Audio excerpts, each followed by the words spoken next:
Greetings and Ta-da! welcome once again to Roman of the Empire. I am your host, Roman. Tonight we are going to be discussing the 1984 David Lynch sci-fi classic to some, horror show to others, Dune. And speaking of horror show, our Vex, who was not happy with Scissor family! The OGs have returned! And we have added more to the ranks! Vex, do you think it's calculated that we're laying on the bottom? Pardon? Do you think it's? I mean, they got us sitting on the bottom. Do you think they disagree with us? This is prejudice. I call opinion-related racism. And so we do have quite a bit to discuss. And I'm going to ask the before we get rolling.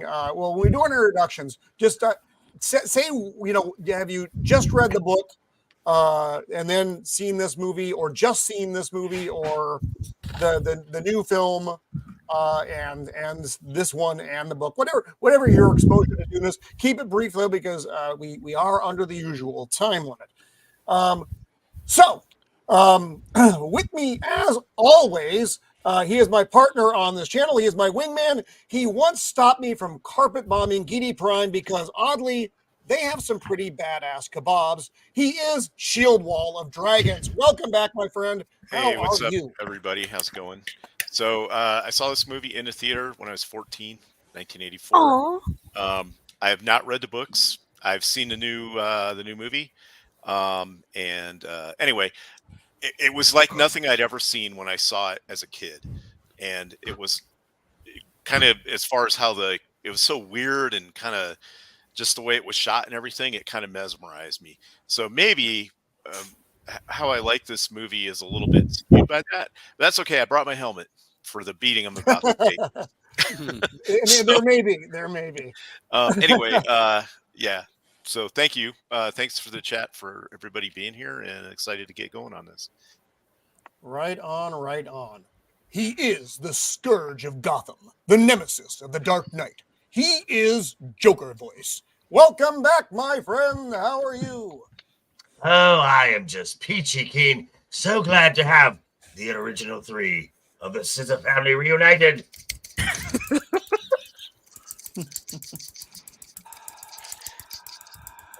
Wow, it's been going on for a while. Wow.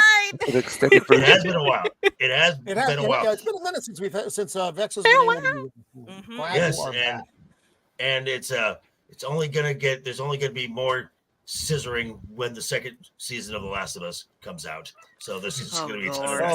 Yep. God help us all. The only reason I'm looking forward to watching that is for the scissoring. That's a true statement. Yep. I just saw Jacob bring up bloody scissors. What was going on that day? So much like Shield, I did not read this book. I don't like to read. It's dull and cumbersome. But I watched the film. I rented it at first, and I rented the director's cut, so it came with 2 VHS tapes, and so I watched the 4-hour version. Oh wow! To start off with, yeah.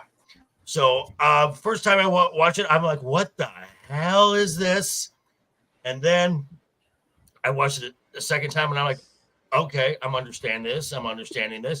And I loved it. I love this film.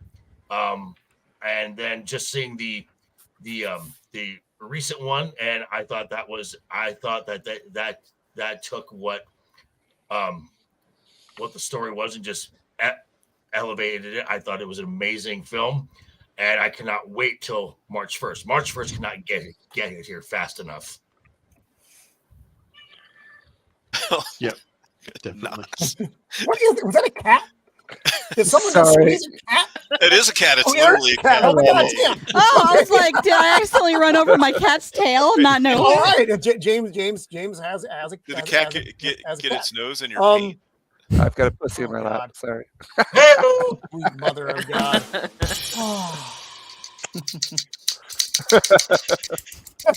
That's terrible. Disturbing. Sorry. She will tell you if this is the way. Books, games, or movies, she's armored up and ready to fight.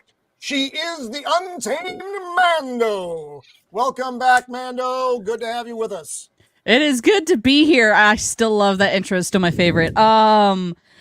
Yeah, I have read the first chapter of the first book. I was reading something also heavy, and so I put Dune down, but I will be picking it back up eventually. This is my first time watching this movie as well. So, and I also haven't watched the most recent Dune because it was not my thing at the time. And I was like, I don't know anything about this Dune. And now I realize that I need to be skewered. Interesting. So this was your first time? Mm-hmm. So we got a few first time viewers here. That's pretty interesting. I mean, for a movie that's been out that long. James, I do need to ask before we go any further. Have the cat? No, the cats have not. The cats have not seen it. Because I let the dogs. I want to clarify before we move on. I let the dogs out, so the cats can watch it. Wait, there's a more important question, Roman. I'm still trying to find out who let the dogs out. Do you have to drink something from your cat's body to avoid dying from poison? I was just going to bring that up. Does it have a rat strapped to it? Oh, God. Oh, yeah, okay. I forgot about that fucking cat. The movie was so weird. God. I was like, why is there a rat attached to this cat? That was one of the weirdest things I've ever seen. That's weird. And we'll get so to it. I think one of the funniest ways to watch it. So I watched it earlier in the week, and then I watched it again today. But I had it on like 1.5 times, so it was like sped up. It was so funny. See, I may do that now just for the experience, Mando. Thank you. It was awesome. My cats are well behaved because I've installed heart plugs in them. They won't get out of line. Well, good. Well, that's the way to roll. If you're going to do it, that's for going to have cats have heart plugs in them. He is the man who knows all the things about all the things. He is the Quetzat Matarak Paul Matadib. Which I think I fucked up, but not as badly as I could have. He is the Thad that shouldn't be, the unbearable 73. Our good friend Matt. Welcome back. How are you doing, Matt? Doing good. I first read this book probably right after I first read Lord of the Rings and The Hobbit when I was 4 or 5 years old. It was on the same bookshelf that I found those on, and Dune Messiah back then too. I saw the movie in the theater. Like my uncle and I were a little perplexed. Like did they just should really be called this Dune? Was one of our thoughts. It is it's an okay to entertaining movie. It is a horrible adaptation. So I've seen the other versions of this. And that's kind of I love the book. So just bear with Accepted. Books are almost always better than other. It's true. Well, and that's because you don't have all the exposition and bullshit that they put into the movie awkwardly, or you just don't. You're not able to get the full experience because they just don't have time for that shit. I mean, unless you're making 6 to 7 hour movies, and no one wants to do that. And even miniseries don't do it justice when you do have a 6 or 7 hour movie, essentially. But it is what it is. On Arrakis, he is known as Emperor Beard the First. He is Beard of Liberty. Welcome back, my friend. How are you? I'm doing well. Thank you, as always, for inviting me on to talk about something that I've seen for the first time. Technically, I've seen parts of it on Sci-Fi Channel whenever I was a little kid, but this is something that if you just are shown one scene, it's hard to get hooked and stick with the rest of the film. Unless it's that cat scene, I think. Yeah, that just makes you wonder. But yeah, I don't hate it. I don't love it. It does intrigue me and makes me want to dig a little bit more into other Dune items. So we'll see how that goes. Oh, cool. Well, I mean, if it did nothing, at least it did that. So that is good. God made Arrakis to train Beard's beard. Yeah, to test the faithful. One cannot go against the beard. He is the meme master of the interweb, using his powers for good instead of evil. He is Jacob Ironside. Welcome back, Jacob. How are you, my friend? Those fucking raccoons have taken Jacob. Oh, I'm sorry. Oh, there he is. I thought you could hear my thoughts. Jacob is full. I heard your thoughts, Jacob. They were spicy. Do you have your hand in a pain box? Is that what it is? Yes, pain. Oh, phrasing. Please, no pain boxes. And That's no, all got in the box. The first I The saw raccoon Dune Jabbar. was Was the 2000 He got one of those series. Dune popcorn Jacob, boxes. this box is Oh, filled with what I raccoons. want to know You if cannot remove your He's a hand. little from the fizzy right box. now. Jacob, was this your first time viewing, or have you seen this one? Yeah, before? I've seen this one, but the first Dune I saw was 2000, which was okay. I mean, it's not the not TV terrible, but and then I saw this one, and I was like, "What the hell is this?" Yeah. Yeah, that's the general reaction. But then I watched it again, and it was like, it kind of does grow on you a little bit. But yeah, this is I've seen this a few times. Like I said, I when I watched it originally, I didn't like it back in the day, nor had I read the book. It was just a weird fucking movie. And then I hadn't seen it for a very long time. And upon this viewing, actually, I thought it was all right. So yeah, whatever. He is the red-headed giant in the land of the rising sun. He is the Jinja Ninja. Welcome back, James. How are you, my friend? I'm doing pretty good here. Genki Dayo. How's everybody there? Everybody okay? Good. Very Pretty good. good. Thank you. Good, Good awesome. man. Yeah. For me, I've read the books. I've read up to The God Emperor. I've seen this movie a few times. Watched the TV show, which I enjoyed a lot, actually, more so than this film. This film's got some good parts too that I like, especially set design is very cool. Yeah, just a big fan of the whole series, and yeah, looking forward to hearing you guys' thoughts about it, talking about it, and do a little bit of drawing at the same time, as always. Thank you again for having me on. And always looking forward to whatever you are going to create, James. It's always Exactly. real. Is it going to be a sandworm? Is it going to be the cat? If you draw if it's the cat, there may be money in it. If it's the cat, it's actually going to be the new popcorn bucket for Dune 2. Thanks so much. That thing one is of the worst things. whoever designed that deserves both a medal and a good I'll pull up a photo of that later. God damn it. He is the Lord of the vined vegetable, not the Triffids. He is the Gourd King. Welcome back once again, my friend. How are you? I'm doing great. Thank you for having me. I first saw this movie in a desk chair in front of my computer about 6 hours ago or so. I have never read the books, though I do own the first one, so I will be reading that at some point or other. I have seen Denis Villeneuve's film, though while watching this, I didn't think about that movie at all. I didn't want to compare them. I just wanted to see if this functioned as a movie. And frankly, I think this movie is absolutely terrible. I think it's a really awful movie with some superficial qualities that I liked. Oh, Amen, wow. brother.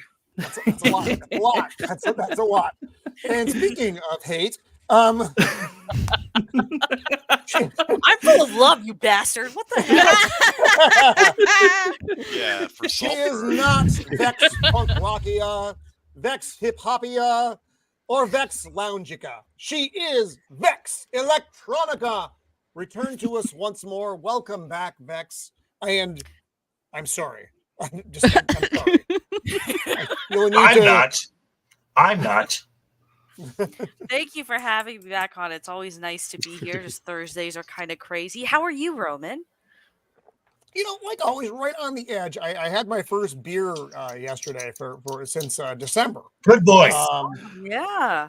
Yeah, it was. Then I had more, and then I had some. I was going to say, is that should we say congratulations or don't worry, just try again? Congratulations. No. It was an intentional timeline, but I actually did hear my liver whimper when I took the first sip. So it is what it is. It's the old leather boot will survive. So I'm doing all right, Vex. Thank you for asking. Very good. I'm gonna fuck something up here, but before I fuck something up, let's see who is out there in the chat. Not the private chat. Fuckhead, that's me. Easier. Okay, so we have our good friend Cannoli Sasquatch. Looking forward to seeing Cannoli soon, actually. So that's exciting. April 10th. Soon being April April. 10th. Yes. I will be in Vegas. Oh, yeah. Excuse me. Vex, I'm are you gonna coming? try. I'm gonna try real hard. Are you? Oh, awesome! That's fantastic. Nice. R2 sent me a funny meme on the Twitter, so I did a bad job of transferring it over though. So because I suck. I'm not good at pretty much everything. Zax, our good friend Zax is out there. Nice to see you, my Canadian giant friend. Hi, Zach. Nosferatu the vampire. You boisterous baron of. Oh my God.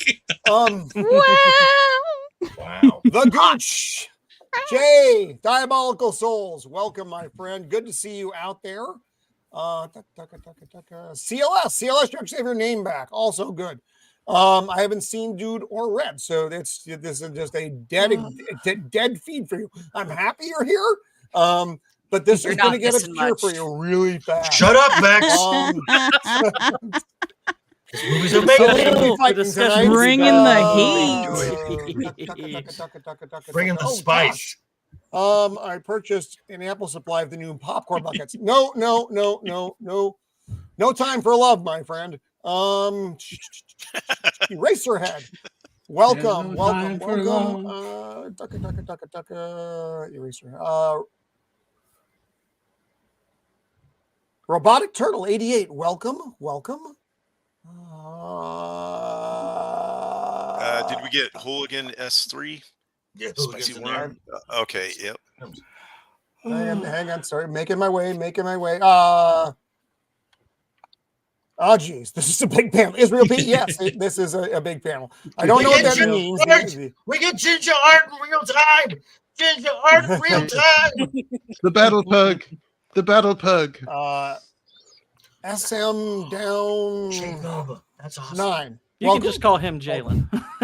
Okay, because I can't say all that put together. It did not work for me. Hooligan, Sandworm. Hooligan S3. Welcome. Some dummy named Roman. Corey Cochran. Welcome. Welcome. And last call with Troy Pacelli. Thank you, Troy. What's up, Troy? Welcome. Good to see you out there. And I think that is everyone, unless we got some other ones here at the bottom. But I just we need to get rolling into this hot mess of a movie. There were some. The opening scene is different than I remember it. This is the one I remember.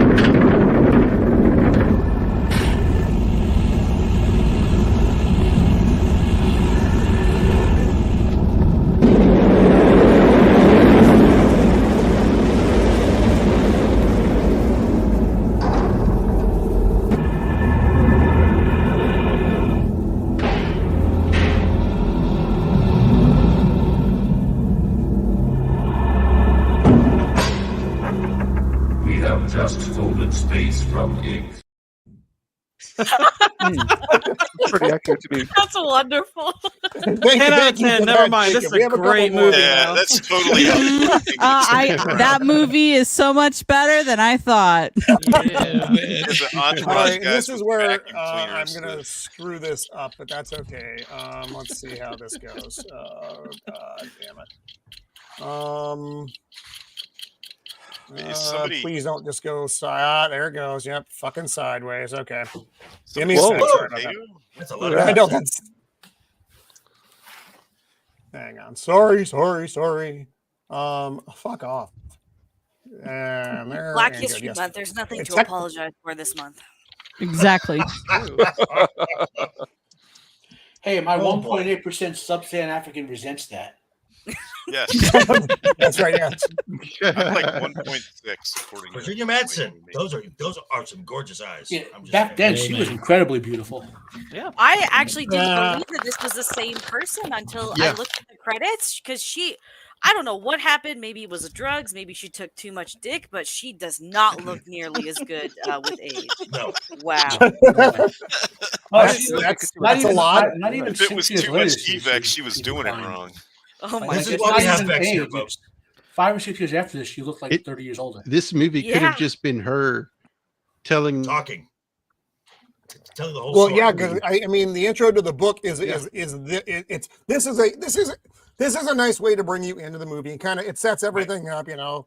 Correct. So the Emperor is sending House Atreides to replace House Harkonnen on Arrakis because he wants to fuck them over. And she sets all this up right here. So you get why things are happening. And Iraq, of course, is where the spice is mined. Oh God, Gourd, that's great. So in the book, by the way,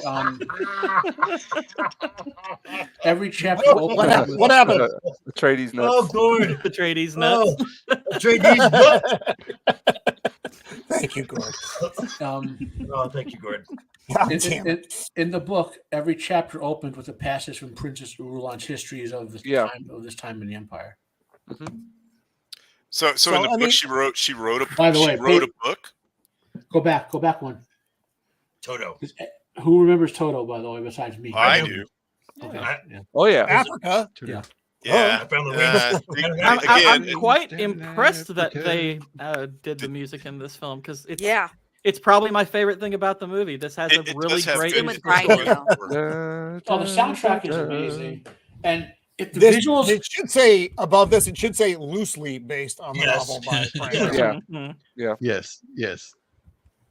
And then So go back one. Okay. I have a question actually for if I may, for the people that have read the book. Is this a bit more of a movie that's geared towards diehard fans of the novel, and therefore a lot of this? No, not at all. No. Diehard fans of the novel would hate this movie.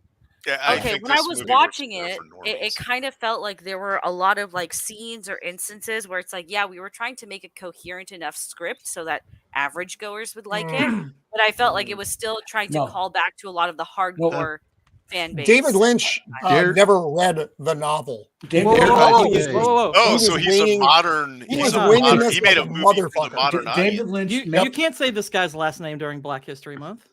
Yeah. Oh my God. Lynch me, bro. Lynch me. David Lynch, for those who've never heard of him before, only makes art films that he himself would enjoy, and if you like them, hey, Though he doesn't enjoy this movie.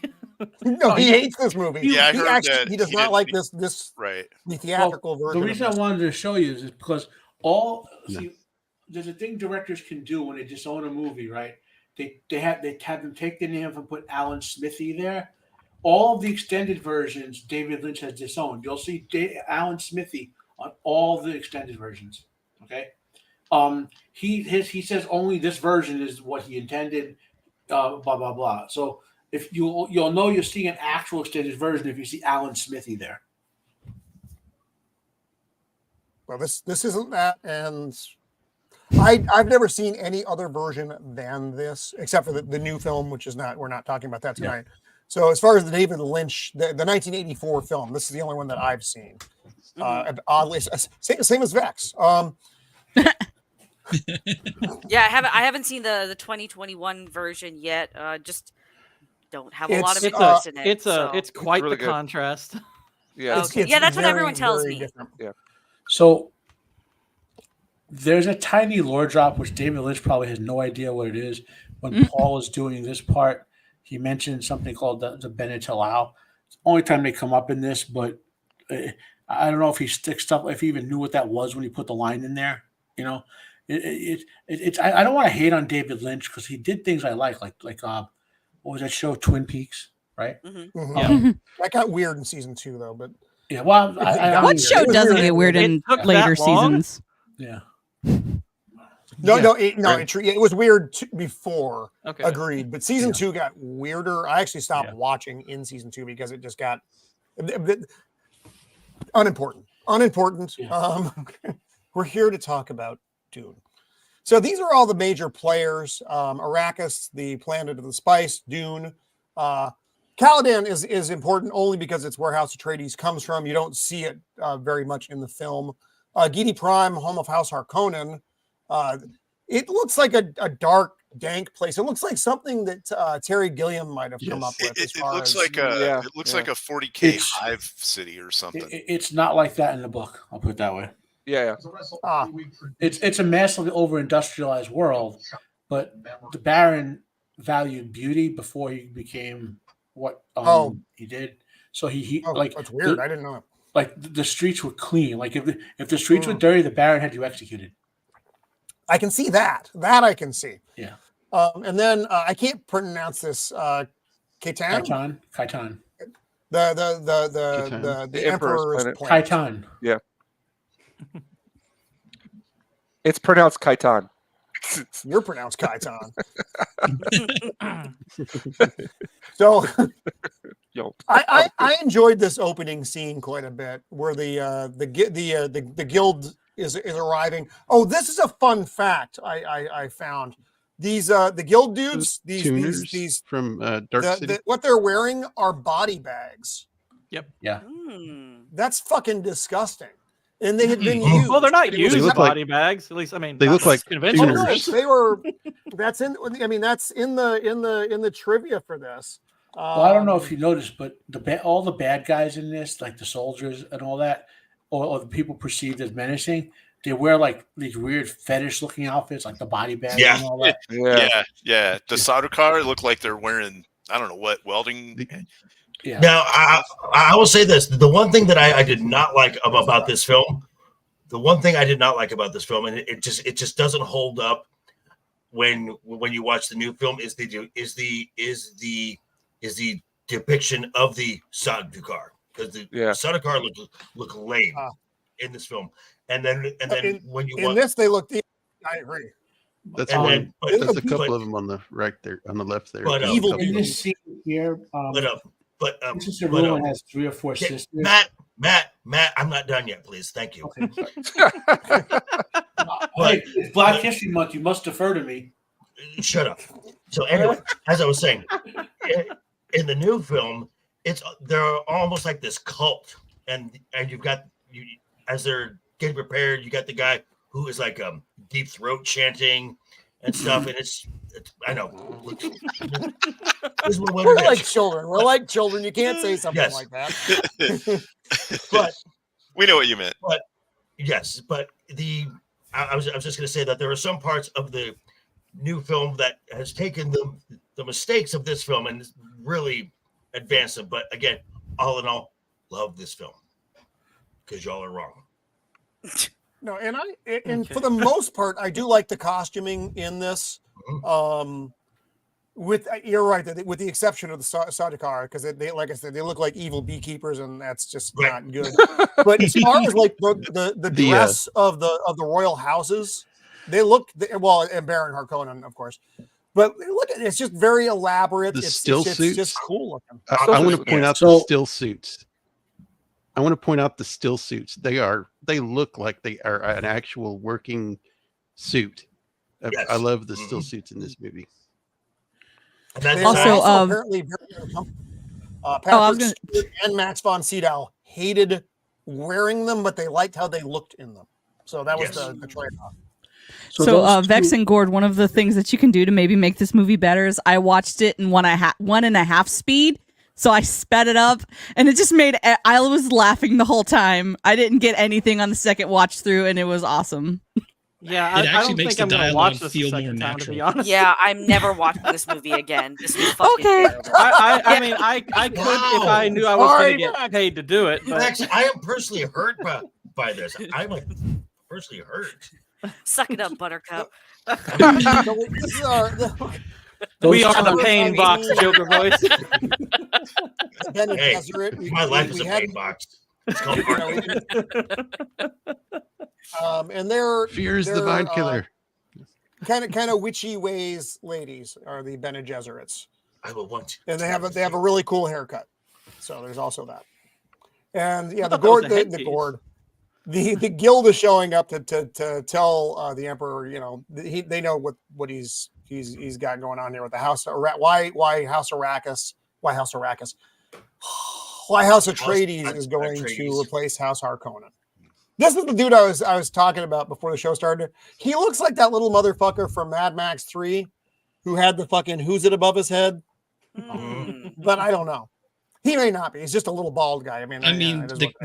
This whole movie is the entire cast is full of. I think I've seen that person someplace. Yes, and it might be a bigger name that they just hadn't come into their own yet, and there might just be somebody who did like 2 episodes on like Star Trek or something. No, not Master. Was Kyle MacLachlan a star by the time, or was he? This was his first breakout role, I think. Yeah. Okay, gotcha. Gosh, he broke out with this. Well, he He's still did in a something career. else before this, but so he was like around, but this was like his first big movie. Gotcha. Right. Okay. And I This was his believe- first movie. And this Yeah, Wow, he really? worked with David Lynch on Blue Velvet and of course Right. on Twin Peaks. So Right. they obviously had a good working relationship. He's also in a great sci-fi Actually- movie called The Hidden. Which I Yep, highly about 2 or Oh, 3 fuck, years that's a after this. great movie. That's a Yeah. great That movie. is a good movie. Yep. And what's that face from Babylon 5 is in it, right? Claudia, the one who played God, my brain's locking up. The hot one? She No, the one who played Ivanova. She's in that too. Yeah, the hot one. Oh. Claudia So here Black. we get a look at the Navigator, which is basically it's a mutated person who has the ability to fold space. space. And they've got They what can they read minds as well? I mean, it seems like No. they kind of Um, know They have a things. button mouth. no. At least in the film version of this. Well, okay, the film is whatever Lynch said. Like they don't look like that, by the way. The film basically is like they just have all the same sorts of psychic powers without going into why the prescience is big and why the genetic memories are big and all that. They can predict what you're going to say. Is the way how it works.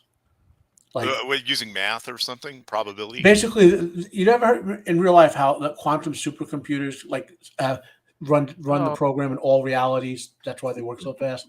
That's how their brains work. That's what prescience is. Can I just also say this design of this creature is going to haunt my nightmares for a while? This looks like kind of like the brain bug mouth. from Starship Troopers. Well, Kind of it's, reminds me of some I don't David know what they were Cronenberg thinking kind of with this stuff. thing. it's also the mouth too. The mouth is Right. The mouth mouth is- that I mouth was is- like, is no. bizarre. Very no Blood China. No. It's a mouth. And they're supposed to look like humanoid shaped fish. Yeah. Nailed it. That came out of the river next to 3 Mile Island, maybe. So one of the things, by the way, that gets totally like edited out of Lynch's version is all the politics and intrigue. That like you just know that the guild wants Yeah. Paul dead, and there's no explanation for that, right? They edit Princess Arulan and her sisters out of this. Like I was mentioning before, in the movie, you see her sisters in that one passing scene when they walk by her, like Father Ben Gesserit.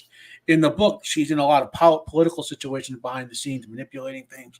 So this movie isn't about like the visual splashes Lynch did. It should be about more like, well, I don't want to compare it to the newer version, but like I said, Lynch took a giant swing and missed. Is it me, or did that Reverend Mother look like she had metal teeth? She did, yeah. Yeah. Oh, her teeth look fucked up. They're weird Yeah, looking. Right? They're that was very, the other very- thing when I was She a must be kid, British. that intrigued me. She got the British teeth. That's a Lynch's. Austin He Powers. makes everything look fucked up. This thing Yeah. leaves like this slimy trail. So basically, what they show up though, and they're like, "Hey, yeah, we're fine with your fucking plan, with getting rid of House Atreides. Atreides." Atreides. Forgive I me, always my want to say brain gets hung Atreyu. up. Atreyu. But I don't understand what this little motherfucker's doing with this this, vacuum cleaner. Oh! Did The you spice. see when you This were tank- watching it when this this tank first tank- comes in? A dude. the Is it leaking? He's vacuuming up the excess spice. hello, Yeah. that We what can, Who Yeah, controls this- the spice? My God. this tank, the tank that in the tank was leaking, so they just gave one of the extras a mop to mop up the leak. And he's like, What is this? An That's Ed why Wood he's production? there. well, did you see when it? Oh, Did you see when it first came in? When it very first comes in, the doors open. The little guy with the mop here on the left, he trips and falls. Oh, really? You can't, Oh, I and the never thing saw goes that. in I didn't front. You see can't that. see it. It's like really quick. It's like a split second. Yeah, he trips and. Oh, that's busts his head. hilarious. Poor little fella. I So noticed that when I watched it these yesterday. are body bags. I do like the guild guys. Sweet mother Oh. of God. Sorry. There was a car alarm going off. I heard. Oh, heard it, yeah. fuck. No spiders. No spiders. That actually kind of fits the ambience because if you remember the beginning of this movie, there's that blaring alarm that keeps going off. I actually thought there was something wrong with my headphones when I was listening to it. And here we have Caladan, which is it's a water planet, or at least there's a lot of fucking water here. It's not like certainly not like Arrakis and what we see of Gidi Prime, which is an industrial planet. So it's supposed to be just a beautiful place. It has a lot more water than Earth. And we get to see Paul, and this is one of the few scenes that you where Duncan comes in. Duncan, it's Duncan, right? I get my fucking characters all Duncan. mixed up. Duncan Idaho comes in. I think Gurney comes in this one. All of them come in. And he's basically studying up on going to Arrakis, which is kind of cool. That's my background. Getting the different planets. The novel version of this is he's absorbing information like a mentat. He has the full mentat training, which the Emperor no one knows besides his mother and Thufir. But he doesn't have to drink the juice of Safu, right? No, because he can do that just with his biology because of the Bene Gesserit part. Okay. Here we have a harvester. He's just like I said. He's reading up on Dune. It's Gidi Prime, and that's the Duke's ring. I don't know why that's here. I guess that was some exposition for you. Exactly. So you know that was exposition, and I immediately picked up on it. Even when I was 14, I was like, they just threw that in so we know what they're talking about. Yeah, and I still did. Yeah. Harkonnen, Baron Harkonnen says he will claim the Duke's ring as his own. Okay. Paul is trying to figure out his visions. That's what Lynch is going with.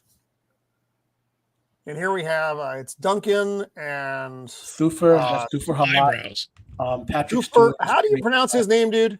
Thufir Hawat. He's got the best eyebrows in the universe. Thufir Hawat. Oh, yeah. They are delightful. Yeah, good eyebrows. Thufir Hawat. Now, do all Mentats look like that? The big eyebrows and stuff? Yeah. Okay. The Mentax? Yep. It's part of their. Yeah, they all got that like lower lip STD thing going too. Yeah, I know, man. What's going on there? Picard was a junior officer before he took command. This is the best performance in this film, and it's sad his scenes get cut out a lot. Patrick Stewart as Gurney Halleck. Oh yeah, yeah, he was good as Gurney. Yeah, he plays that weird guitar thing in the extended version. He plays it in the new version. So Gurney is supposed to be training Paul in combat. Paul is being a little bitch in this scene. He doesn't feel like doing it. And I hated this so much. This is their fucking shield. I fucking hate the shields. Oh my god, I fucking hated it. It turns into Tron. It was freaking awesome. When I saw this in the theater, it was like nothing I'd ever seen. Minecraft. Well, the thing is, I know. Oh god, the shields exist. They had to put it in somehow. Otherwise, you would not understand why they don't fight with. There had to be a better way. There had to be. Yeah, I mean, Lizzo's stardom is like nothing I've ever seen. It still sucks. I like how they distorted their voice.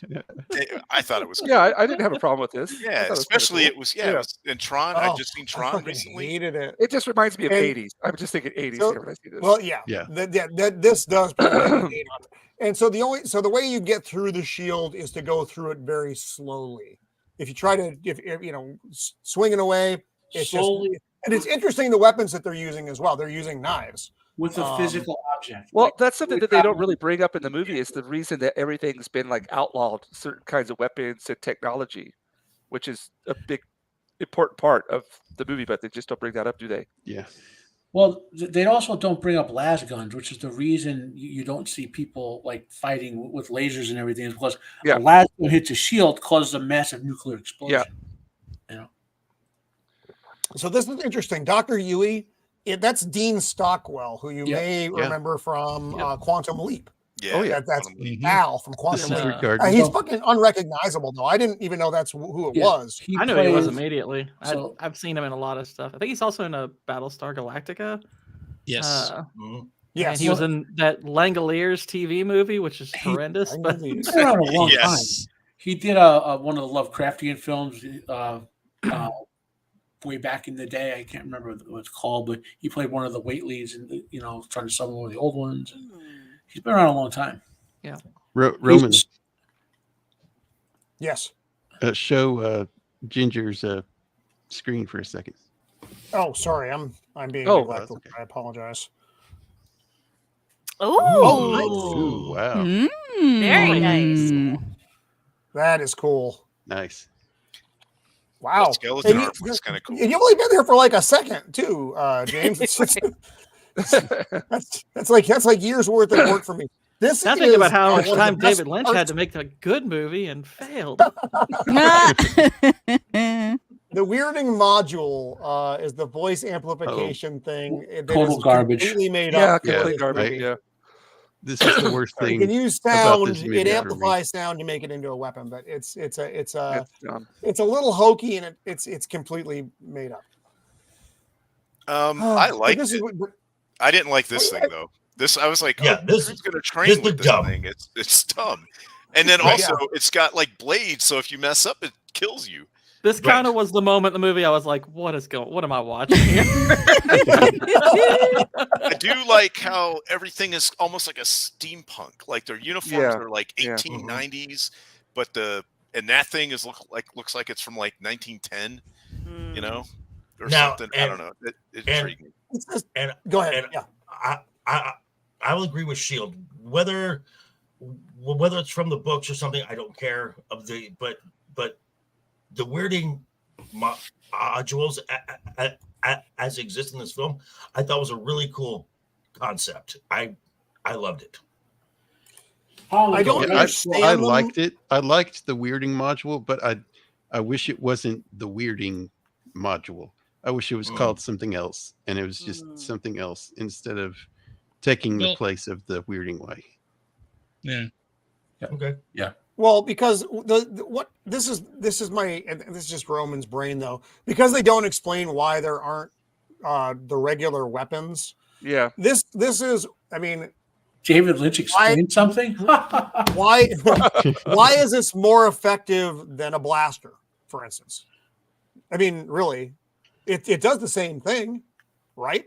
Tell me if I've missed something in the translation. It's just something unique, but it does the same thing that a blaster would do, right? So, my guess, based on David Lynch, barely having read any of the book at all, since he didn't read any of the books and understand why the anti-technology theme was in Dune, he was like, "This must be some futuristic, low-tech society.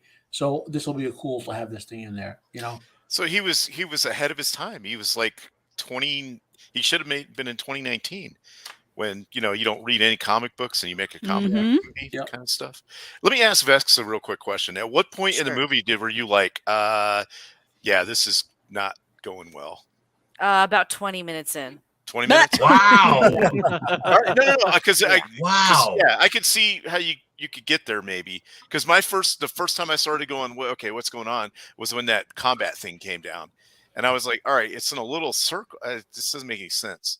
But yeah. No, it's just it was a little too dry for me. I just like other films that I've watched in this genre that do the same thing, trying to world build. It feels like there's a bit more. It doesn't feel as static or robotic, which is kind of what I got from this. Because when I watched it this time, I got to it was like an hour and something in before they even got to the part where they're in the desert, and I was like, yeah. Man, when it hits the desert, though, it goes so fast. Right. They jump. Yes. They just speed through the second half of the movie, or the last third you of the movie, whatever the fuck it is. It just goes so quickly. We get to meet the Duke finally here, Duke Leto Atreides, and he has this kind of weird talk with Paul. It made me uncomfortable. The whole interaction he had with everyone else just kind of was very odd, in my opinion. It's just, I am proud of you. I want you to be proud of me. It's like, well, good. I just said I was proud of you. It was weird. Every time I see this actor, I think of it's clunky. It's really clunky. Air Force One. And to the mouth of madness. Okay, yeah, and he was also he was also in Air Force One too. He was in tons of stuff. Yeah, and the Seventh Seal as well, the Demi Moore End of the World movie. Mm-hmm. Yeah. So again, this is kind of a heart-to-heart dad talk. Wasn't it last boot?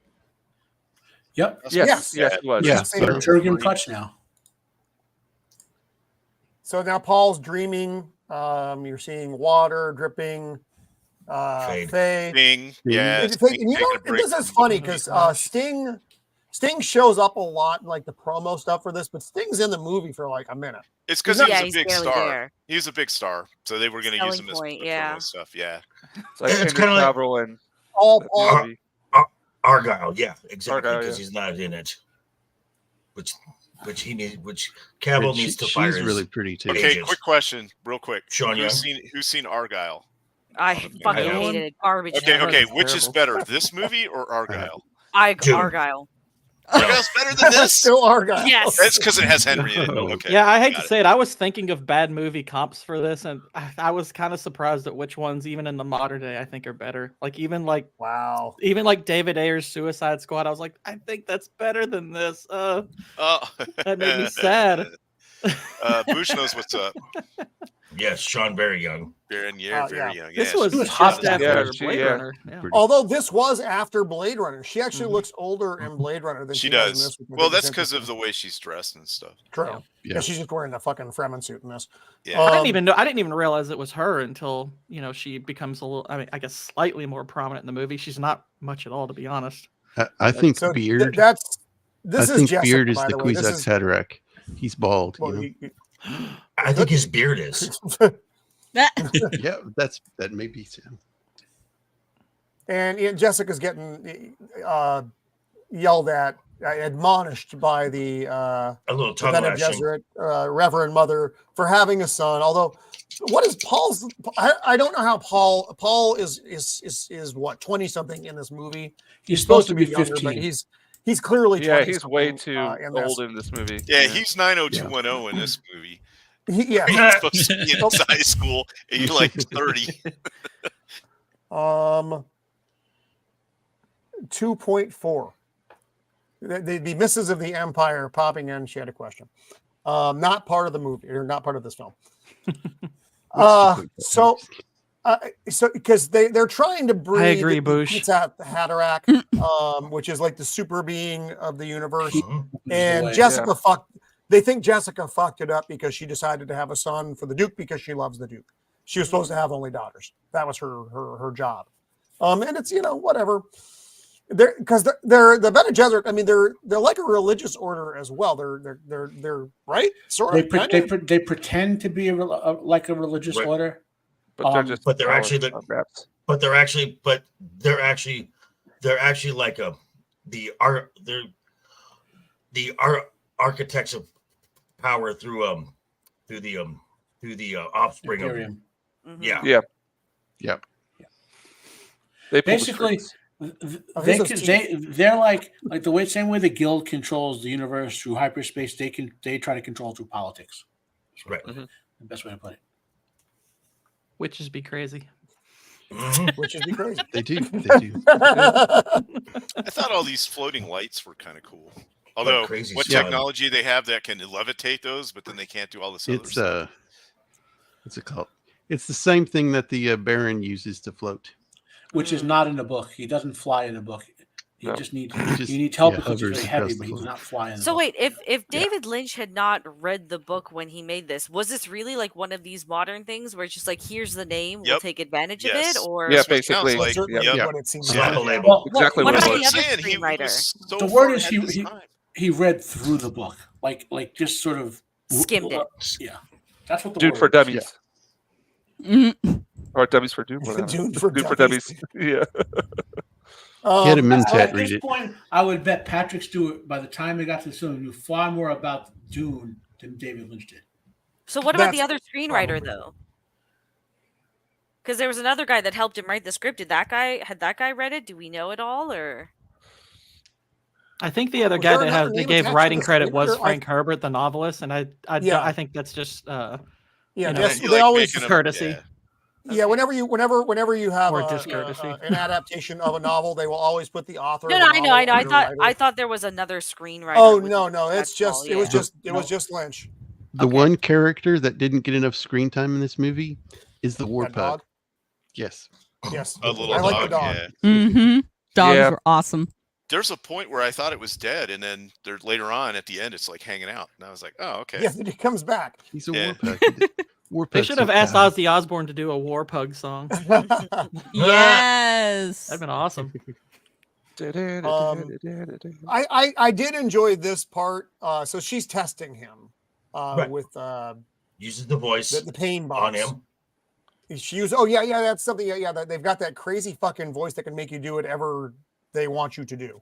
That's Suggestion, a- right? it's a- It's a compulsion. Right, and then that's part of Propulsion, the weirding yeah. way, right? Why don't they have eyebrows? What is it with the no No. eyebrows? That's weird. David Lynch. Again though, I love I like the costumes here very much though. I like the Bene Gesserit costumes, and I like the military uniforms dress of is House great. Atreides. It's just The it looks set's good. wonderful, and the Yeah, their costumes sets are great. beautiful. Yeah. Yeah. Visually, Costumes are good. this movie is great, but it's just Yep. the Yes. substance that ties it all together is the problem. And that's what Mhm. really Yeah. drew me into it was the use of light, like Mhm. how a lot of people would, oh, it's dingy and dim, but to me it made this place look very wet and Every water. time I see, every time I see this scene, I think of the Oh, you're roboting, Jacob. hilarious. We missed you, Jacob. The raccoons had control. Oh, I'm of you. sorry. I was using the voice, and it was doing it. Oh, okay. Say that last part again, Jacob. Yeah, this scene reminds me of the redub on YouTube. It's hilarious. You have to check it out. It's funny. Yeah, there's a short, like 6-minute thing. Yeah, we can't show it here because we will get a strike. Yes. And she tells him this is her. What is the Gold Jabbar? Gum Jabbar. Hooligan. Oh God. Very nice. well played, hooligan. Well played. My idea was adapted partially. It's awesome. Oh dear Lord. So this will kill him if she fucking scratches him with it. What's in And the the box? reason for that is on What's purpose. in the box? If he can't pass this test, he's too dangerous to be allowed to live. He's an animal. Yeah. Well, more so than that, like he has the Bene Gesserit Oh abilities. really? Oh, that would be hilarious, Boosh. I would love to I see think that. I've seen that. It's pretty dang funny. I think Did you has- see what's the Larry David? Elmo. Larry David like Oh, beat the shit Elmo. out of Elmo. And Yeah. you know, what's funnier is Will Wheaton freaked out about that. I've And heard he was about like- this. He was I like, it just was heard like about when my that. father used to Overblown. beat me. Elmo's only 4 years old. Oh Jesus. Oh Fuck my you, God. Will Wheaton. Fuck you, you fucking Yeah, dude, weird what piece the of shit. stop Shut drinking the the fuck up, soy, Wesley. man. Yeah, what a Shut Oh bundle God, of I hate Will sticks. Wheaton so much. Jeez. How does Vex have more tea than that guy? Have you met Vex? Yeah, it's true. Packing 12 so- inches. Hell yeah. Yeah, I'm just letting it hang there. gonna give Will that lady. Let it hang. All 12 inches. Lady. All 12 inches. That's all. So this is all in his head, but you don't know that he's the hand cooking thing, and he has to endure it, or she's going to kill him. And she puts him through quite a bit. And no female that she's ever done this. I Test would with have has ever rather- endured as much. No female, but anyone who's ever done the test has withstood that much. Right. Well, they're I women.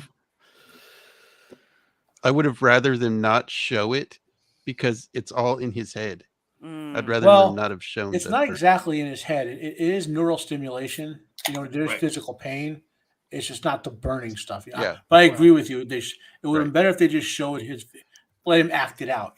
I mean, Now- we have and then- an example of both the show Right. or the don't show version of it with the newer The film. movie. I think both Yeah. Yes. honestly are pretty effective for what they're doing. Because I expected them to show it this being a David Lynch movie, and I was more or less okay with that. What I like, I do prefer Villeneuve's version more. Yes. what I like about this version compared to the other one is I like his internal monologue, where in the other one, Jessica sits It's out his the mom. door and Right, she's it's the one that right. says fear is the mind killer. In this, Right. he's saying it, and I much prefer this version with them in their internal monologue. I like it better. It's more Yeah, sense for doesn't- him to Doesn't have the internal Paul say monologue in it this movie because he's older. in the book.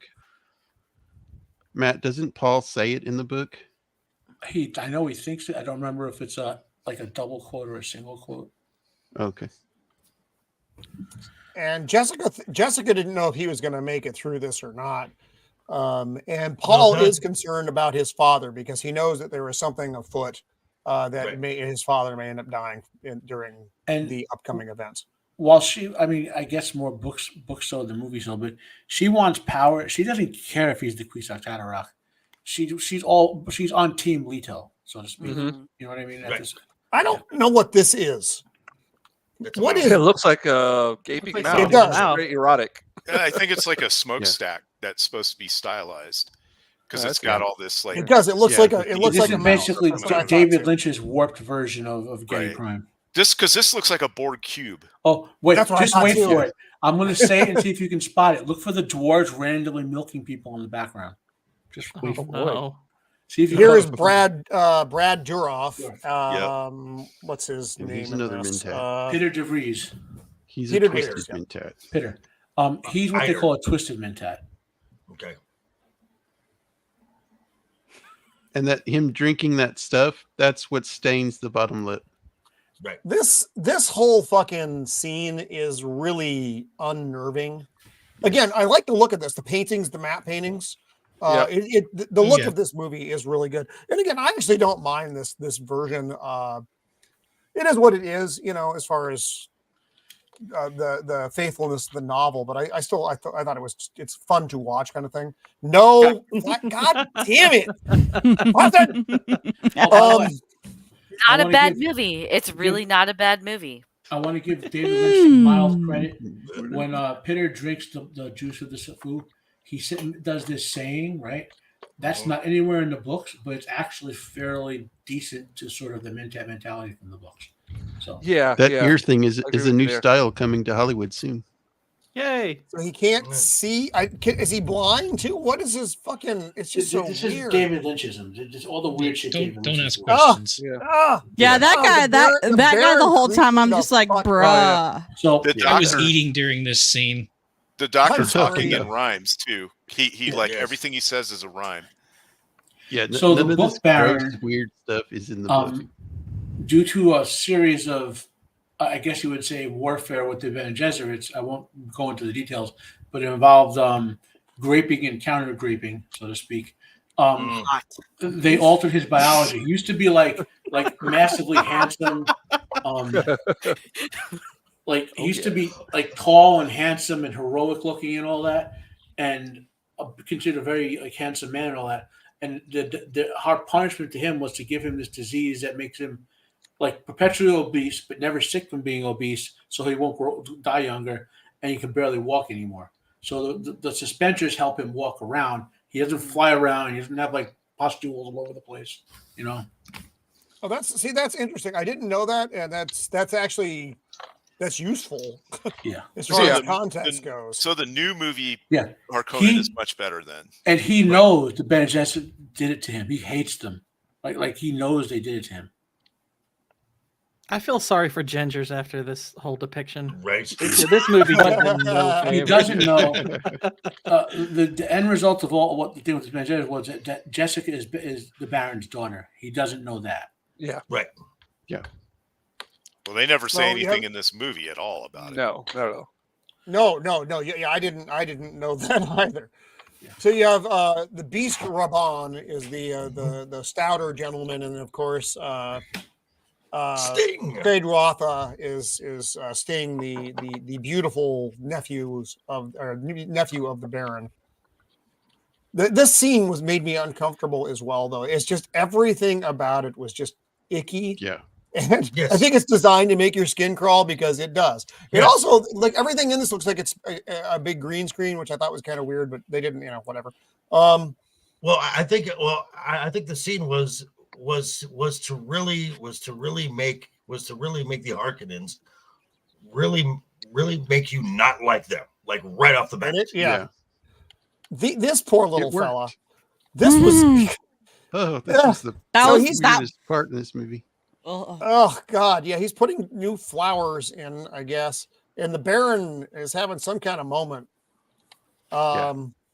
It was just very uncomfortable. Here you get to see him fly for the first time. Him flying around made me laugh, to be honest. It was so ridiculous. And his toenails look disgusting with that. All I of don't him know what looks that is, like. disgusting. Yeah, all of them. Yeah, there's not I don't not want to anything narrow it on the down. Baron that is not gross. I'm offended that they're all gingers. That's what I'm saying. I'm not happy with This that. movie did you all no favors. Yeah, they're trying to really like go into that whole thing about us not having souls. Bastards. Plus, are there no women in their Did you society? Okay, Roman. Did you have to show all the slides for this one? What? And then he pulls out his heart plug, and then he's dying, and it's just so fucking creepy. When I saw that in the theater when I was 14, Oh that was my also God. like, wow, this heart plug. I actually think this still holds up pretty well Hey, right Pops. now. I'm surprised Stop they haven't ginger really. hate. I'm surprised there's been no like outcry against this movie because the flamboyantly gay character has all those STDs. Yeah. That's not the least of the problems, but it's it's also a problem. Hooligan again. Oh, fuck, nasty fucker. So they're gonna War pug. This is the dog. They're leaving. Love for Duke Leto. Oh, look at that. These ships, I don't think you really get Steven. an appreciation for the scale of these things. Right. Yeah, I like, mean, they do because a the pretty human decent set job design is with- pretty immaculate. I will. They do a definitely pretty give it decent that. job combining live action matte paintings and Yeah. miniatures and Yeah. conveying the scale. That's the other thing that intrigued me. It's like, look how weird these ships look. They're kind of, and then the inside looks like, what is this? It's got all these tubes and stuff. Looks like it's like 1890s technology, with like And upholstered chairs. But actually, though, I mean, looking at these ships, and they look very clunky. They look very awkward. But they're going to be traveling in space. They really don't need aerodynamics because Right. it's No. space. Yeah, and they're not technology. actually traveling holy through crap. space with those. They're just going up into the Highliner that Right. carries. Oh, them. Steven, good to see you, my friend. It's not apparent from this movie, but Dune's super technology is like beyond. It's like somewhere between Star Wars and the Time Lords. Like it's way up there. Gotcha. Yeah, Yeah, if because you- I mean, like, the whole Yeah. folding of space thing that is Yes. That's genuinely something that Now, this they gives are you- working on trying to develop. Right. That is a real thing. So like Yeah, Dune's right. technology is so advanced, they can make these ships the most aerodynamic possible, and they'll still fly just the same as if they were the most aerodynamic possible. Yeah. This right here gives you an idea of the scale Right. of Of like the Hayliners, yeah. of the high. I love the because- big door. The big right, door is cool. yes, and how The big it's opulence. Yeah, the big Right. opulent Yes. door. this looks like this again. This looks like something out of 40K. I'm convinced the people that made 40K watched this movie and then they went and made their Yeah, I game. got some ideas from it. Yeah. Yeah, Yeah, I don't know much about 40K, but I The know enough that I uniforms. was getting some vibes from oh, this. it's totally. They their probably read uniforms, all of the that. Dune books and got stuff from the Dune books. Yeah. Yeah, this looks like a. I mean, look that, at that. looks like that a. that look looks at like this a hive city. And Yeah, Go yeah, back that's one, exactly. not Hive what a City guild or- navigator or, is supposed to look like. This No. looks Not a- like not what a happens twisted if you tadpole. don't wear a condom when you should. Oh, This more looks like My. what happens if you become the condom. Or it looks like what happens when you eat too much Taco Bell. And what the guild navigators actually do is calculate the path through hyperspace, and then they press the button. They don't actually teleport it with their mind powers or any bullshit like that. yeah. Which is what they do in the movie. They do Wait, the no, bullshit. so in And it. I don't comes out get of this their- scene at all. It looks like Comes out it of looks their like a butt. exactly. No, like, They couldn't fit her into the aspect ratio, hooligan.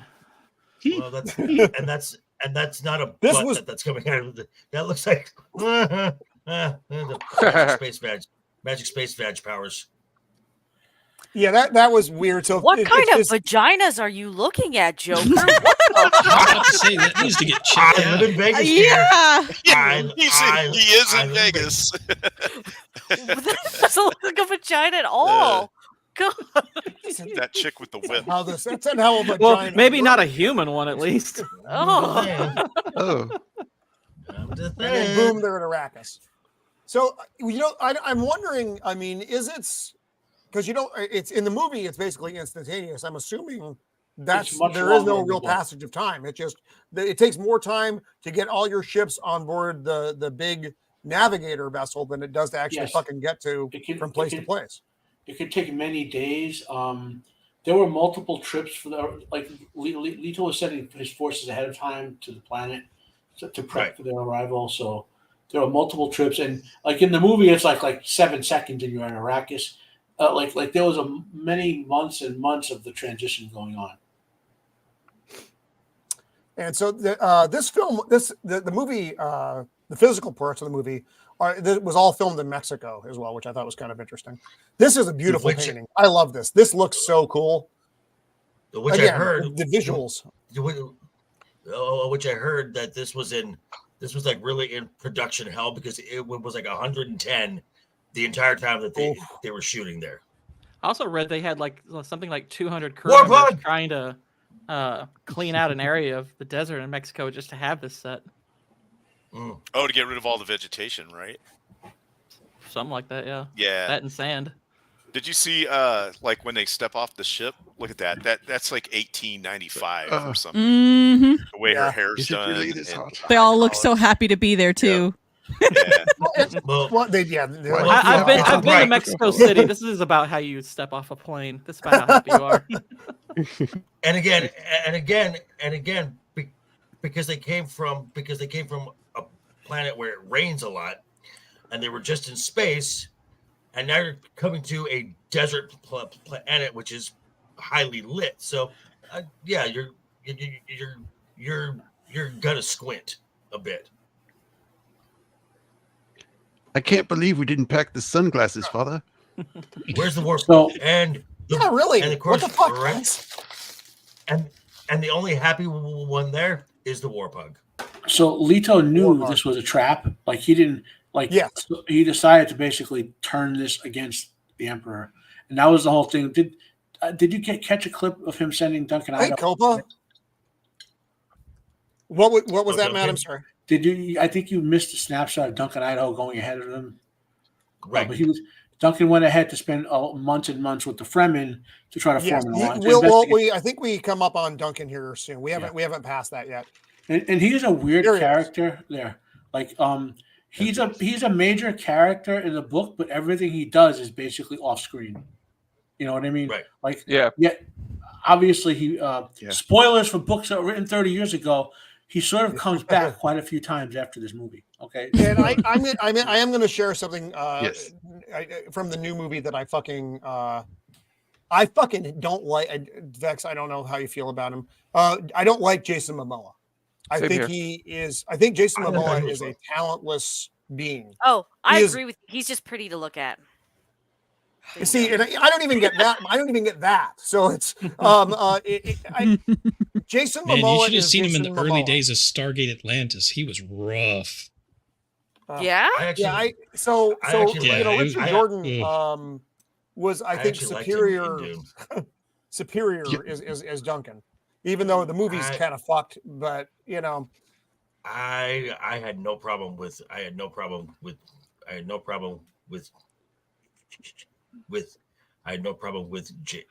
Jason in Dune. I had no problem. I like Jason. No, I couldn't stand him. Dude. He was better in the new Dune than he was in the Conan remake. Oh, yes. The one thing I ever saw Jason Momoa do that I enjoy was a TV show called C. You know what he did? There was a small show he did for IFC called The Red Road. He was actually really good in that. It's kind of a shame that one got canceled, but I think that's the only good thing I've seen him in. Well, that's how it goes. So sorry, go ahead. But he's pretty. I was going to say, that's how it goes. If a show is good, they cancel it. If it's garbage, it'll run for 10 seasons. So for purposes of being Duncan Idaho in the movie, he was fine. For purpose of being Duncan Idaho, if they ever do anything where he comes back, Momoa will be horrible. I don't. All I get out of Jason Momoa is it's fucking Jason Momoa. That's all I get as far as there's no character there. It's Jason Momoa. Whoa. I don't like that. But yet you'll praise Nicolas Cage, who does the exact same thing. That is not true. That is not true. That is an untruth spoken by Joker. I don't know. Nicolas Cage has got some range. I mean, not always, but He's No. got some Yes. range. He has a range of two facial Momoa expressions. is the Rock with hair. That's what Momoa is. Well, shoot, watch him in the movie Pig. He's fantastic in that. Yeah, he was really good in Pig. There's no, But anyway, there's no such thing as a good Nicolas Cage film. That's nonsense. How dare you? So I didn't know that David Lynch was up for Return of the Jedi. I'm glad he didn't direct it. Although, That would have been really weird. Arguably, Jedi was Yeah. my least favorite of the original trilogy. David Lynch would not have made it better. No, I don't think he would have either. I'll agree with that. Everybody's lining up to get their water. It's like they're actually in the military. You're standing in line waiting for fucking something. I'm getting flashbacks to being on Jacob's stream for like Lawrence of Arabia, and it's all about the water. Now, Right? Yeah. I don't know if because Herbert was involved with this script to some extent, but I don't know if Lynch actually did this on purpose or not. But you do get some of the sort of anti-technology nature of Dune society from some of the way they're scouring this place. Like there's a lot of things we would do with machines looking for eavesdropping that they're doing by hand, for example. Because their society innately distrusts machines. This shield wall thing didn't really. I was like, all right, it just goes up. I was like, you can shoot over the thing. He said the thing. He said the thing. I was like, it's Doom or Shield something. wall. Right? He said the thing. Shield wall talking about shield walls. So they are trying to get the shields up. They're having a hard time getting it up. Come on. It happens when you get older. Sorry, it wasn't great. It was a bad attempt at a bad joke, and it is. So they're trying to secure the base because they know the Harkonnens left people on the planet to fuck them up. And here we get what's his fucking name? Max von Dr. Sydow. Liet Kynes. Dr. Kynes, Max von Sydow, who I love Max von Sydow. I'm always happy to see him. He's a really he's a great Yeah, actor. he is. When he shows up, you're is. happy to see him. It's like, yeah, even if he's only in it for a minute. He was the best part of all the new Star Wars movies was the brief moment that Max von Sydow was in it. Yep. Yes. He Sadly, dies, yes. Agreed. And somehow he So- looks like he only And aged then they like messed it up in 5 or 10 years between this movie and that movie. I know, you're right. It's because of the name. So I think he's- the name keeps him young. He is a holy man to the Fremen, as his father, who was the first Imperial ecologist sent there, became by sort of weirdly by I'll not go into the whole side story, but it's a kind of cool story. But and he's Chinese father. Oh, okay. See, that's something else we don't know. One thing I'd like to didn't know that mention is either. about the blue eyes. In the theatrical yes. version, they would be intermittent. Like sometimes they would have blue eyes and sometimes they wouldn't. Yeah, well, the blue eyes are from So- Right, exposure from to the Well, space. the reason the interplay of this scene is important because the way they stop him from touching the Duke, if there were Fremen there, they would have killed them for touching him that way. Hmm. He's literally the don't holy, touch the Duke. No one touches the Duke. But Kynes is the holiest of men to the Fremen. You know what I mean? Like you don't touch him that way. Right. So there's the Fremen entourage.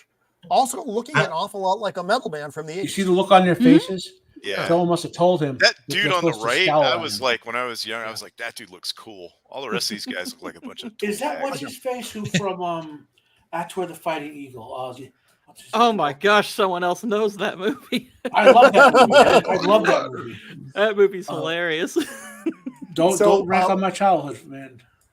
So what is cool here? Paul Wow, look already at that knows how to fucking do his suit up the way that the Fremen wear them, and I like the still suits. it's fulfilling I think that is- prophecy.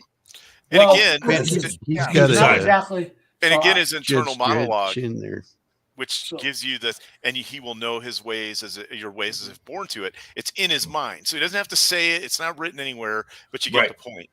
And that's why I like that they did that in the movie. It makes So more this sense whole- than other ways of exposition. This whole thing about fulfilling prophecy and all that, and then the part where the shadow Mape shows up and has an interplay with Jessica, for example.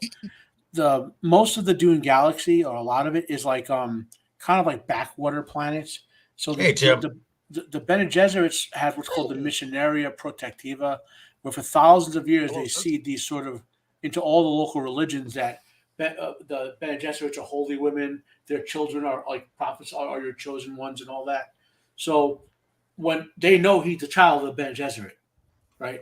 Remember, she said the seed, Helen Gaius' mom said that the seed's been planted or something like that. So they know a Bene Gesserit's coming, and she has a child.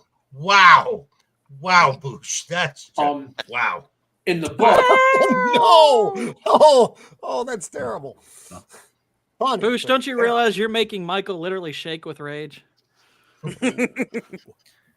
I'm so glad I didn't have that drink in my mouth yet. I'm just gonna. So this ship is wonky as fuck. This is that steampunk stuff that we were talking about before, though.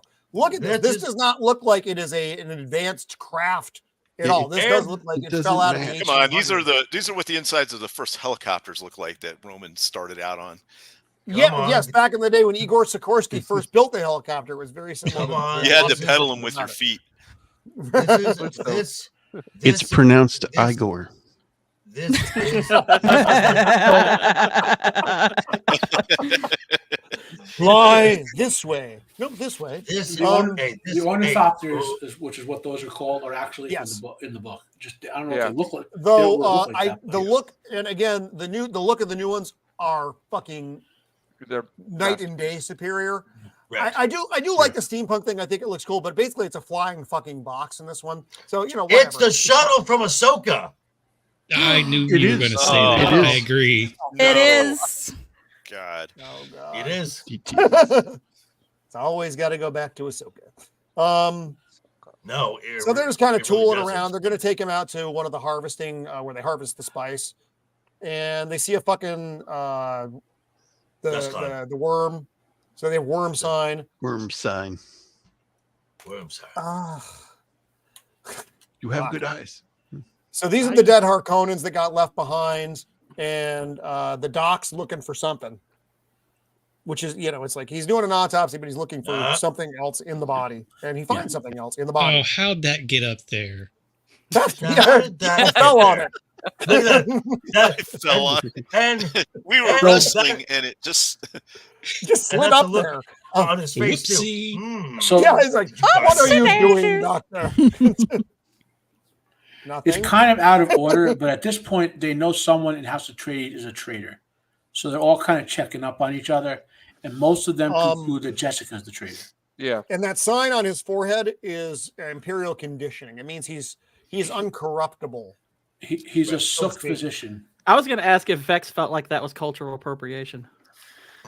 I'm cool with it. It's kind of rectangular, triangular, so you can get away with it. It's okay. So real quick, Vex doesn't have much longer with us. She's got other places to be, moves to make, things to do. So just ask her real quick. Like, so 20 minutes in, you started to dislike the movie. When did you start to hate the movie? 25 minutes in. So what's your overall like rating of the movie and stuff? You know what? I rated it on IMDb. I gave it a 4 out of 10. Wow. I think the That's sets higher than me. Yeah, no, you know what? The sets are phenomenal. The costumes are phenomenal. I like the score. I think those are the 3 things that save this movie, but it's way too long. It's so fucking dull, so mechanical. I don't care for it whatsoever. I never want to watch this movie again. I can't believe I watched it for this stream, and this is the one that I decided to come on for. It's also it significantly killed a lot of hype for me to watch Dune Part 1. The new one as well. No. It's night and day. Yeah, that movie is night and day. So much better. Yeah. It's like watching the sequel, the Disney trilogy, and then going back. Like you can't watch that one first. You know what I mean? So the bottom line is you recommend Saltburn over this movie. You know what? Again, I said it on Zax's channel, and I'll say it again. Saltburn is a great movie if you watch it as a demon sacrifice movie. Oh, okay. So it's got to be a demon sacrifice movie. Okay. Exactly. If you watch it like that, then it's a good movie. Otherwise, it's not a good movie. Okay. Awesome. Mm-hmm. That's weird. So what do you got coming up? I have a Madam Web review coming out next week, and then after that, will be a True Detective Night Country review. Oh, fuck True Detective. Fuck True Detective so hard. It is so fucking terrible. It's Fucking hate it. horrible. I wasn't I'm planning watching on it. seeing a video. Yeah. Because I want to find out what happens, but I fucking hate it. I've been reviewing it week by week with another channel, and I'm just like, wow, this is so bad. I need to make a full length video on it. So This is killing me. Oh, Oh, great. Oh man, thanks I for love being here. you. Yeah, Never thanks changed. for being here, Bex. It was awesome to have you. No, Yeah. it's my Yeah, pleasure. later, Just Vex. Sister, unfortunately, I can't stay longer. Yeah, no, that's cool. Well, we'll try to get you back. I'll try to find something that isn't as objectionable for you. You know what? I before- would really, really like it if you just did a Fifth Element stream. I think that would Yes. more than Yes. done to our relationship. we can order breadsticks from Olive Garden. Yeah. Yes. We'll cut the I wanna breadsticks in do half with that, Rob. scissors. What's the Let slower the bundle of breadsticks flow. breadstick? Hey, Gord. Gord, Yeah. really quick. What does that chicken sound like? I don't remember. I know what you're talking about. I don't remember. Mother dick. Oh yeah, that's the word. Mother dick. Mother dick. Yes. You're all very funny We are. folks on the show. We Oh my are. gosh. That's why you bring us on, right? We're the comedic relief. No, it's true. So Bex, I- thanks for being with us this No, week. Sister, thanks sister, for I love having you. me. And Scissors, I love and you brothers, as I love well. you too. hey, when is season 2 coming out of The Last of Us? Last Do we of know? Us next year. Yeah.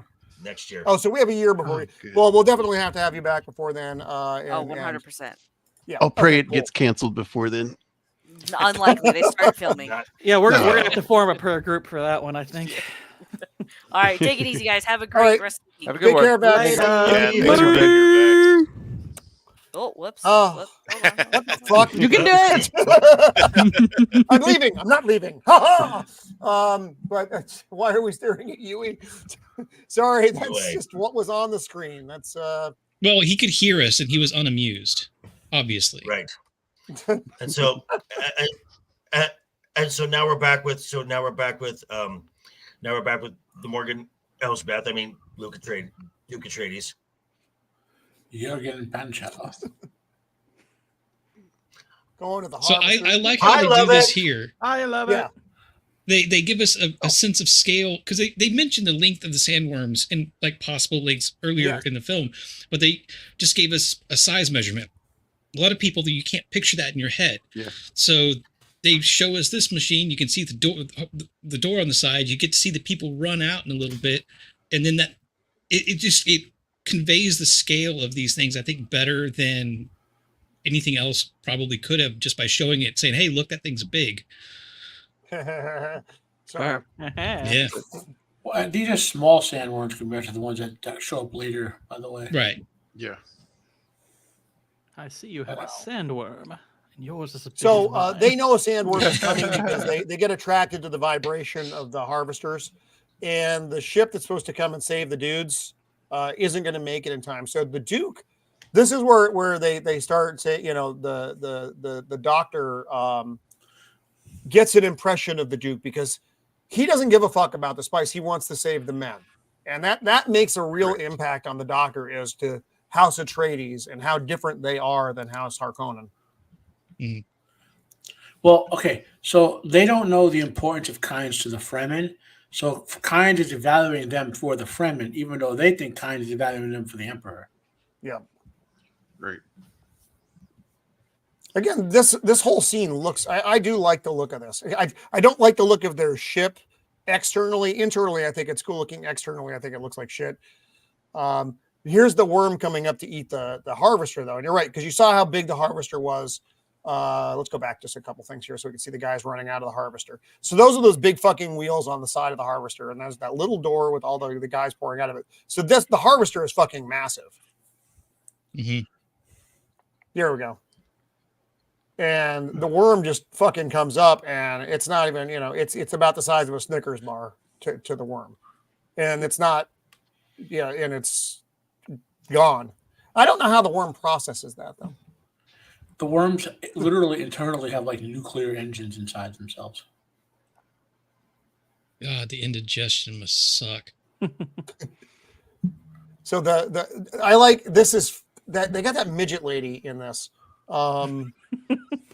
She's a person that the also real life Edna. The real yeah, life she never Edna. really ages either. She was like old. No, she's about to say She she's was been born out of that her way. house I'm fast. pretty sure. Linda Hunt. She's in one of the CSI shows nowadays. Right, but she was also in the Killing Fields, right? And she's from New Jersey, by the way. Really? That's I think interesting. Really? I thought she's like also some in weirdo Kindergarten Cop. European. Yeah, she was in Kindergarten Cop. So And she doesn't look any Jessica- cuter She's than also this. Queen of the Hobbits. Oh no. Jessica's questioning something about Yui here, though. She's like, he's got the conditioning, though, so he can't be fucked up. Jessica, as a Bene Gesserit, she can read his body language and his pheromones. It's like she knows he's lying about something, but she's saying he has the conditioning, so she's getting conflicting information. They're all on the lookout for the spy, basically. So this is the spice. Honestly, I think at this point, the eternal monologuing was really getting on my nerves. Like nothing was. I'm like, you don't need to say all of this. I think you can achieve that just with the right looks and angles. But so it was getting kind of grating at this point. Especially since he was eating There's being a so sausage. much of that. Jessica's interaction with the Mapes was hard. Basically, deliberately activating the Missionaria Protectiva to get into the frame. Yes, I am the mother of the prophesied one. Blah blah blah. And she's trying to sound her out. There's a lot more to what their interaction in the book, obviously. But the point of that scene is setting off the fact that the Fremen are more and more going to think Paul is the chosen one. So Paul eats some of the spice, then he has kind of a moment where he starts seeing all kinds of stuff. There's that crazy bitch. He sees the water again, the moon. It's I think it was a little clunky, but it's fine. It's a hunter secret. I think it's a hunter. What do they call it? I'm saying I want to say It's like hunter, a hunter secret. Yeah, I hunter think I'm wrong. Is it? Okay. COVID I think I'm combining it with my fucking with Terminator. So someone's controlling this little motherfucker, and it's going to kill whomever moves. So Paul's standing as still as he can. You get kind of the internal view here, which is weird, but someone has to pilot it, which I think is also strange. Because of the anti-technology thing, they don't trust intelligent machines. To do it on its own. Okay, that makes sense. Whoever comes in first, and so the door opens. It's a little midget lady. He destroys the thing. I got the feeling that she had way more impact or story in the book because in this she she does. She just She does. She was like, Yeah. after clear the way for us, and then she's gone. Like fish. Yeah, you don't see her. I mean, Go ahead. I don't know if they show it, but I think in the extended they show it. They don't show it in Ray, but Yui kills her. She tries to warn Duke Leto about the. Yeah. Well, I think it happens later though. So this is the guy who was piloting it. It was interesting in the new version. He's like in a wall the way that they find him, and it's pretty cool.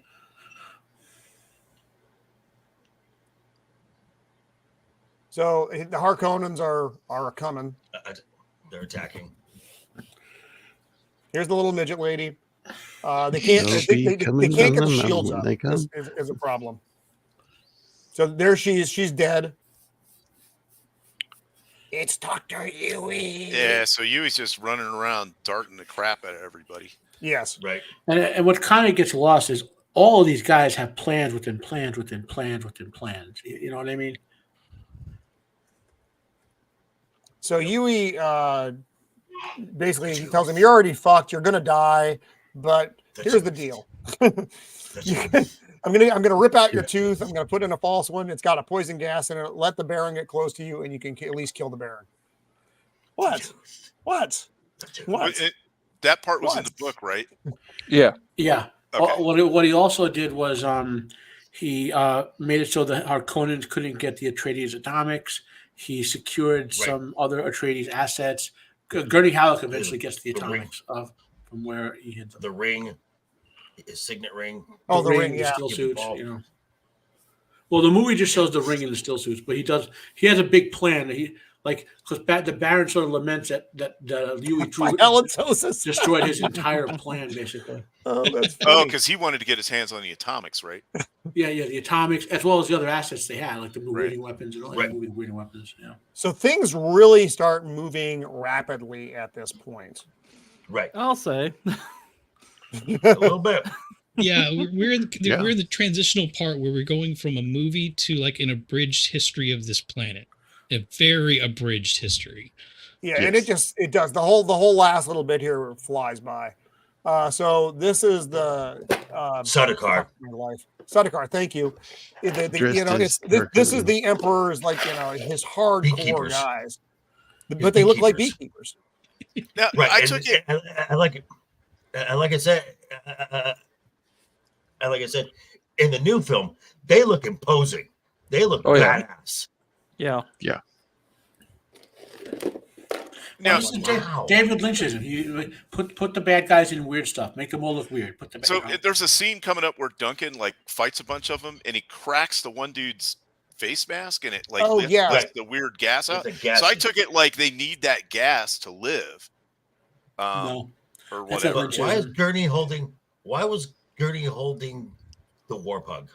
Because it's actually It's the the warpug war shooting pug. that Because gun. it's a It's war not pug. him. He's just holding Okay. on to it. The secret Atreides weirding weapon, the war bug. It's the war bug. The war bug. So they Hey, got look, if so they've they- got weapons that are audio activated, just get the dog barking and set him loose. this was the Yeah. Ah, So so the Harkonnens have got him, and they got Jessica. Paul and Jessica, and they've got her mouth covered so she can't use the voice. yeah, and what This saved is them just essentially weird. is that He spits no one on knows it. Paul has Gross. all that training beside all that secret training. Right. That's kind of what saves them all. And the Baron's just kind of gloating at this point, and he spits on her, and this is gross too. It's just the way the scene plays out, just some spittle on your face. It's like, why? Yeah. What the fuck? What was that about, Baron? You weird It's fuck. an insult. Dirty It's just an insult. It's I just an insult. guess, but all right. Ugh. It's just disgusting. I don't want anything that comes out of the Baron on me or near me. And then they're fucking with the Duke, of course. You know. And so I've they're gonna thought get many rid of them. things. It's probably better that you. Oh die yes, I've in- imagined many pleasures Bubble with world. you. You think this weirdo. maybe Better- put the kernel inside of Peter Jackson's head that maybe he should also be Wormtongue because he has a similar thing for Eowyn? He's imagining many pleasures with her. You can see some Maybe. of the mannerisms that he carried on to that later role in that. Yeah, that's true. Well, he's. I mean, Fred he's a Durst weird is dude typecast anyway. as a Yeah, simp. he's kind of a weird dude in everything he's in. Except Deadwood, he's fantastic in that. Oh, he's so good. Yeah, as the Doctor. He might be my favorite character on that show. Yeah, see, here we right go. there, Here's what you're there's talking a screen about. where he like cracked his thing and like gas popped out of it or something. Yeah, he cracked the tooth or thing, didn't he? No, his face mask. That Oh, okay. Sardaukar's face. I mean, mask. we have no idea what Hit the it with fuck's the actually pommel of because his we have dagger. no history of who these Right, people are right. in this version. Right. The Baron is a special boy. He's an excitable boy. And then this guy So- shoots some kind of weird. Yeah, I it's a don't know, slow slow moving dart. dart. Screw gun. A slow moving dart. Right. A slow moving dart. And adios, muchacho. Raban's just throwing people off the fucking parapet there. Ah, Fucking Raban. Come here, traitor. Traitor. Raban, smash. I'm sorry. Yeah. And this is, would you like to be with your wife? She lives. Would you like to meet her? Would you like to be She's with her? here. Well, what You the don't fuck do you think- think? You fucking toad. You don't think what I've given for my wife? You got X's and O's and plus signs. That's Yeah, really weird. navigation. So they're looking and they see Dr. Yui's sign here in the back. So Right. they know that he's left them some stuff on this ship. So he's about to molest Jessica, and Paul tries to use the voice on him. And he's then like, she gets fuck it. off. Yep. Take her the gag off. off. And then she uses the voice, and then And she then- has them kill and each then other. they're just It's fucking- good. This is the part I didn't get where she was like, "Why should we fight over each other or whatever?" And that guy stabs him. Why didn't she just say, "Okay, fly the plane now," and then Paul can get up and do whatever he wants after that? The voice doesn't have infinite control. Like eventually someone who can do what the Bene Gesserits do, but Well, comes along, but in a better way, like books later, they can manipulate the voice, but eventually you can break it. I don't know, Bush. I don't know. I don't have an answer to that because I don't think it would work. He used the Karen tone. That's funny.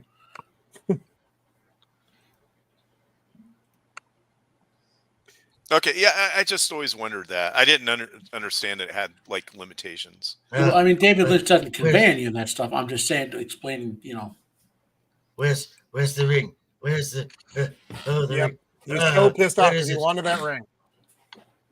Where is it? And here's where bad timing comes in. The tooth. The tooth. He's getting mixed up. He can't see clearly. He releases the toxic gas, but he releases it on Peter, and it has ill effects on him. I'm alive. And the Baron's like, "Am I dead? Am I dead?" No, my Baron. No, you're just horribly ugly. Yeah, you're not good though. You don't smell nice. So they're running through the deserts, the moons. So, and again, he's having his visions of the second moon. Is there a chicken on the moon too, like a rooster-looking thing? It kind of looks like it. Yeah. Oh, I see it. Brother Dick.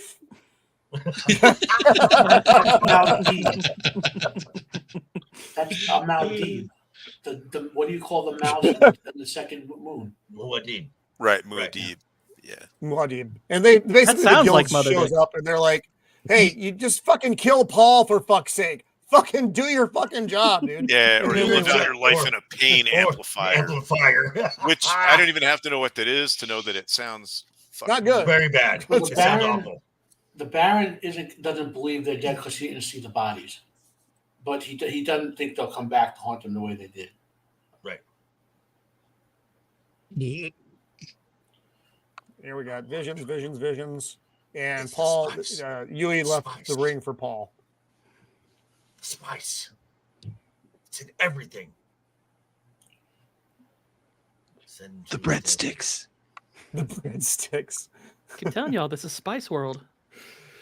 Hey, nothing wrong with Spice. Spice, That's a spice. fine film. It's a fine film. I'll tell you what I want, what I really, really want. Yes. I'll tell you what I want, what I really, really want. So they're going to run. Really want. So this is the idea of the thumper is pretty People of the interesting. world. So basically, it's like it calls the worms. Yeah. Pretty cool. It's And a he's city. planting one so Right. they can run to this big fucking Yep. rock formation because they're in danger where they are. Well, they have Alright. to step in time with the thumper, right, to match the vibrations. No. Well, Is that- actually, did I no, get that right? They have to walk. No, they have to walk. Go ahead, Oh, you Matt. want to say something? Yeah. I was say so. They have to walk in a way that doesn't create sounds on the sand that would not naturally be there. So, like Okay, if you're walking on the they side made of a it so- dune and you slide down, you have to like not slide down faster than the sand would, for example, because the worms can detect any aberrant vibrations. The way they said it sounded like they had to vibrations. walk like in sort of time with, but yeah, it Right. wasn't made very clear. But that's probably another. The David worms are Lynch thing. attracted to rhythmic, unnatural vibrations. Okay. Just like me, baby. Just So, like me. so you no clogging while you're No. typing. The Riverdance folks, they would be screwed.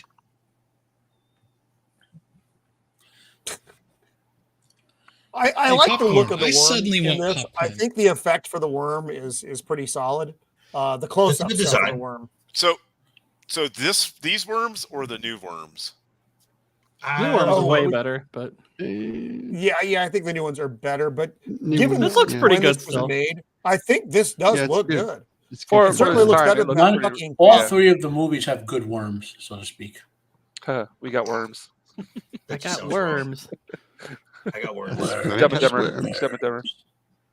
And they find themselves down in a Fremen lair. They didn't, it's underground, and because they come across, it's like someone made steps, and they're like, "Oh fuck, this is actually a place where people are," and it's the fucking Fremen.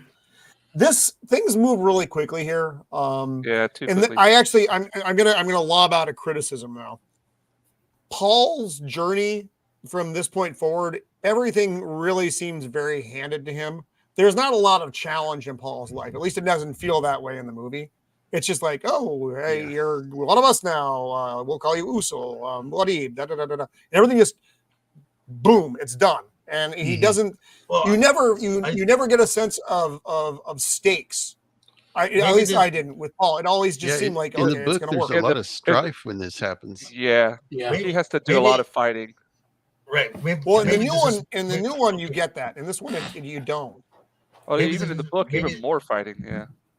Maybe this is a case of, all right, it's really hot, and we got a day left to shoot. So this we got a right day now left to shoot. So let's just speed this up. Like what you see right now is the actual weirding way, which never shows up again in the movie. Yeah, she's doing that Bene Gesserit shit. So they don't know she's a Bene Gesserit either. Well, they do now, but they didn't before. As soon as he manhandles him, he knows. Yeah, I was kind of confused when he said something about teach us, this weirding way, and then he's like, "Yeah, we'll do that. Here's these voice guns." It's like, that's not what she has. Voice guns. Yeah, because they left. Now, Yui destroyed all the weirding modules, but he left the plan so they could build more. Yeah. All right. I don't know what the manufacturing capabilities are for the Fremen. Apparently, they're capable enough. They are a full high tech society. They just keep it hidden. Gotcha. And here we meet Shawnee. What the fuck's her name? Shawnee. And this is Sean Young. Sean Young? Whom I love me some Sean Young.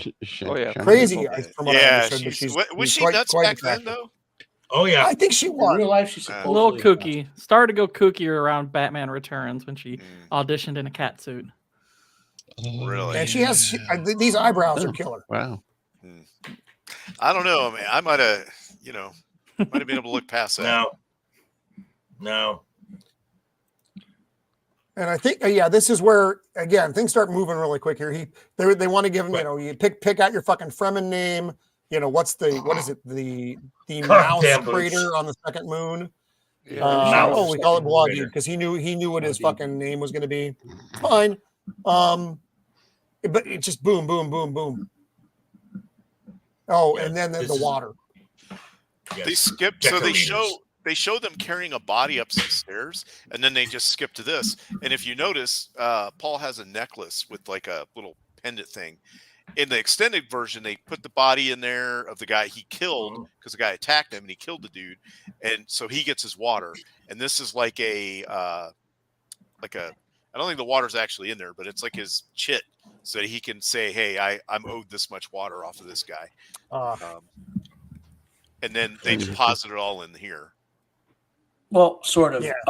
So these reservoirs are what Kind's father, Pardot Kind, when he became a holy man to them, and convinced him of his plan to transform Arrakis into a water world. He started them, and then Liet Kind continued this, and now he's dead. So Chinese job to oversee all this. Now, and they say they're wind traps, so they capture whatever moisture happened to be in the air, right, into them, well as they're dumping all the water off of dead people in there too, right? Yep. Yeah. Okay. Yeah. Tell me of your world, Usul. Yeah, what actually destroys the water on Arrakis is the worms. Yep. So it used to have water actually on it? the sand trap. Yes. Arrakis used to be an Earth-like world until the sandworms got there. Yeah, the larval forms suck up all the moisture. Because it's poisonous to them. We have a art request. If a art feature request, yes. I love it. Look, there are the dwarves milking. Oh, so they're dry. Oh, Wow. Yes. That is cool. Yeah, man. I Looking love it. great. Nice. And that's Sorry, one of the iconic images from Dune. yeah. I went through the This whole part movie. I was again- trying to find a place that was. Oh, that's a great. I love that Yeah. one. That was almost the poster that or the thumbnail I was going to use for this. Right. Rubayan here just picks up some random piece of flesh Here. from Ripping off something. a part of the fucking cow. It's like a Just tongue weird, or something. man. Like Yeah. these are like Harkonnen dwarves, like that David Lynch invented. Like what I the feel like fuck? it's. I feel like it's a freaky Wizard of Oz place. You know what I mean? Like it's a. Those are monkeys. Yeah.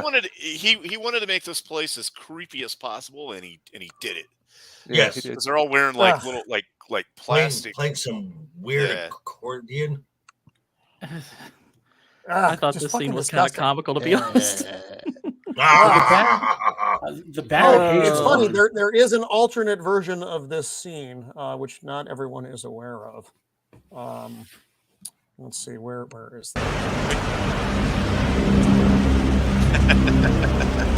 Fade.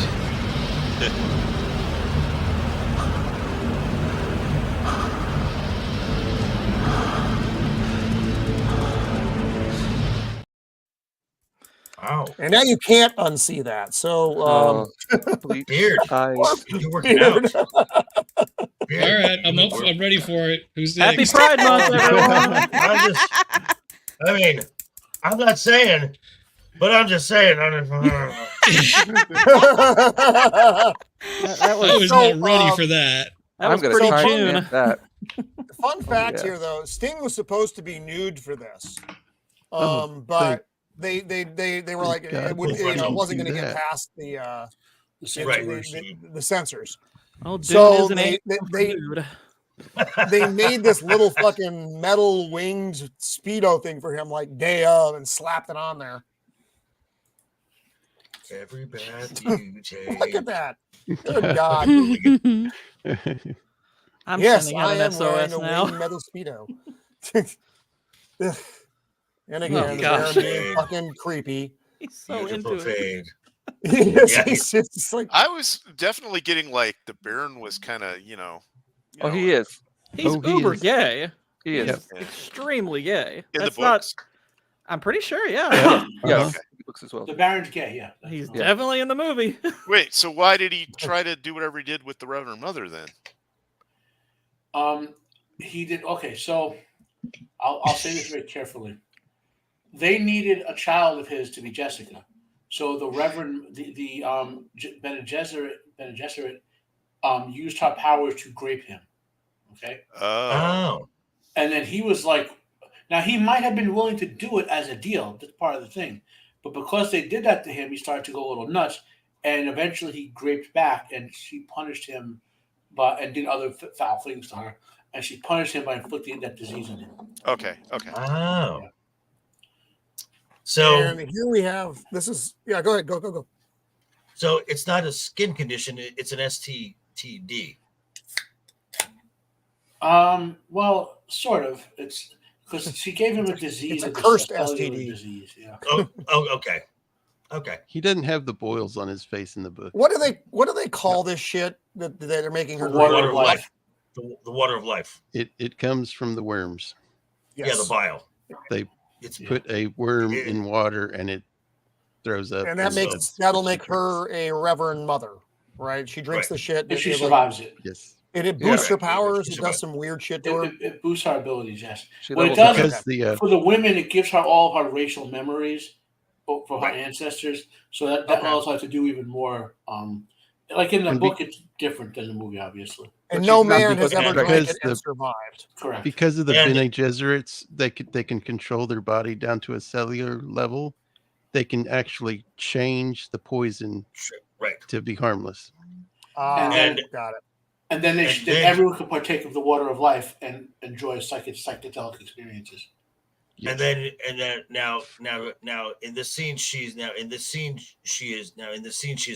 pregnant, which then accelerates the birth of Alia. Alia also gets all the genetic memories. Yep. And she's basically born a full Reverend Mother. Yep. So when this is happening to a Bene Gesserit or whatever, all the Bene Gesserit seem to experience this. They know something is going on. There's the baby. The baby looks weird. It looks like Quato. It's still in the womb. She's still in the womb, just an embryo size. That's why she looks weird. Well, and this forces the birth of the baby quicker. I like she just pops out. And to the Fremen, that's an abomination when this happens, and you normally kill the baby.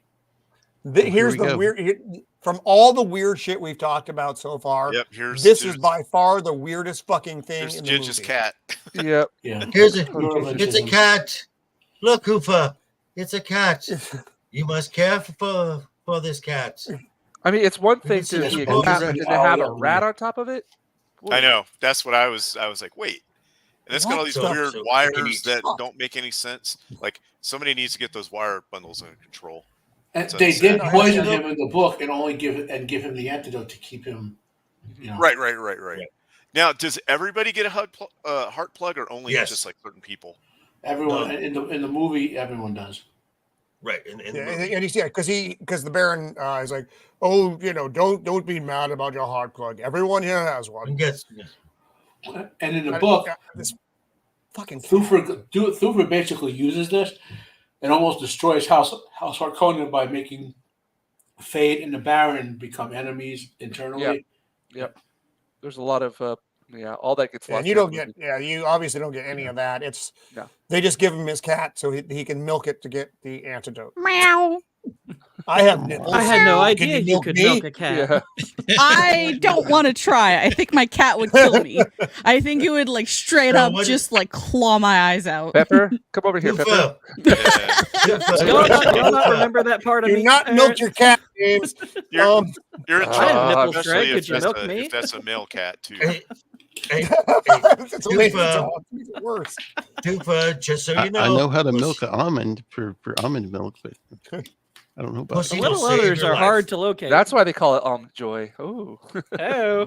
Oh god. Yep, that's right, Well, Jamie. here we have Exactly. We jump. Things again move really quickly here. It's love for Paul. Yay. This is so out of nowhere. It's just like, oh, they're in love now. It's like Oh, boom. Okay. And now he's like in Yeah, charge of shit. they actually He's have a addressing son. the Fremen, and this is where you actually understand how many of these motherfuckers there are too. They're skipping through years of time now. The movie yeah, is he has a son who gets condensing killed. like 3 years into like 7 minutes. Yeah, It into does like actually have a seconds. statement Right. in there where the princess talks about in 2 standard years, Paul brings spice production to a halt. Right. So yeah. Right. yeah, and he tells them, hey, motherfuckers, you're gonna give me some your best warriors, and I'm gonna train them how to use this fucking voice weapon. All right, we'll go. Don't Yeah, here forget you go, your Paul. battle bugs. This was the invention of auto tunes. This is stupid, man. Mhm. This scene was pretty funny. He tells the guy to attack the obelisk. Right. Kick it. Hit it. Shout at it. Yell at it. I Pop do like it. the part where he tells them Move what they're back. going to be able to do Move with back. the weirding way. Right. Like, you can break bones, burst organs. Bones. We will kill every Harkonnen that breathes the Arrakis air. Yeah, that part was pretty cool. Oh, I thought. we will kill until no Harkonnen breathes Arakeen air. Yeah, that's right. Yep. What? Although, what the hell are these little kids doing here? Jameson These are Paul, They're fighters. that Paul is responsible for now. Oh, but And they all he's start training them chanting his too? name. I mean, he's their guy.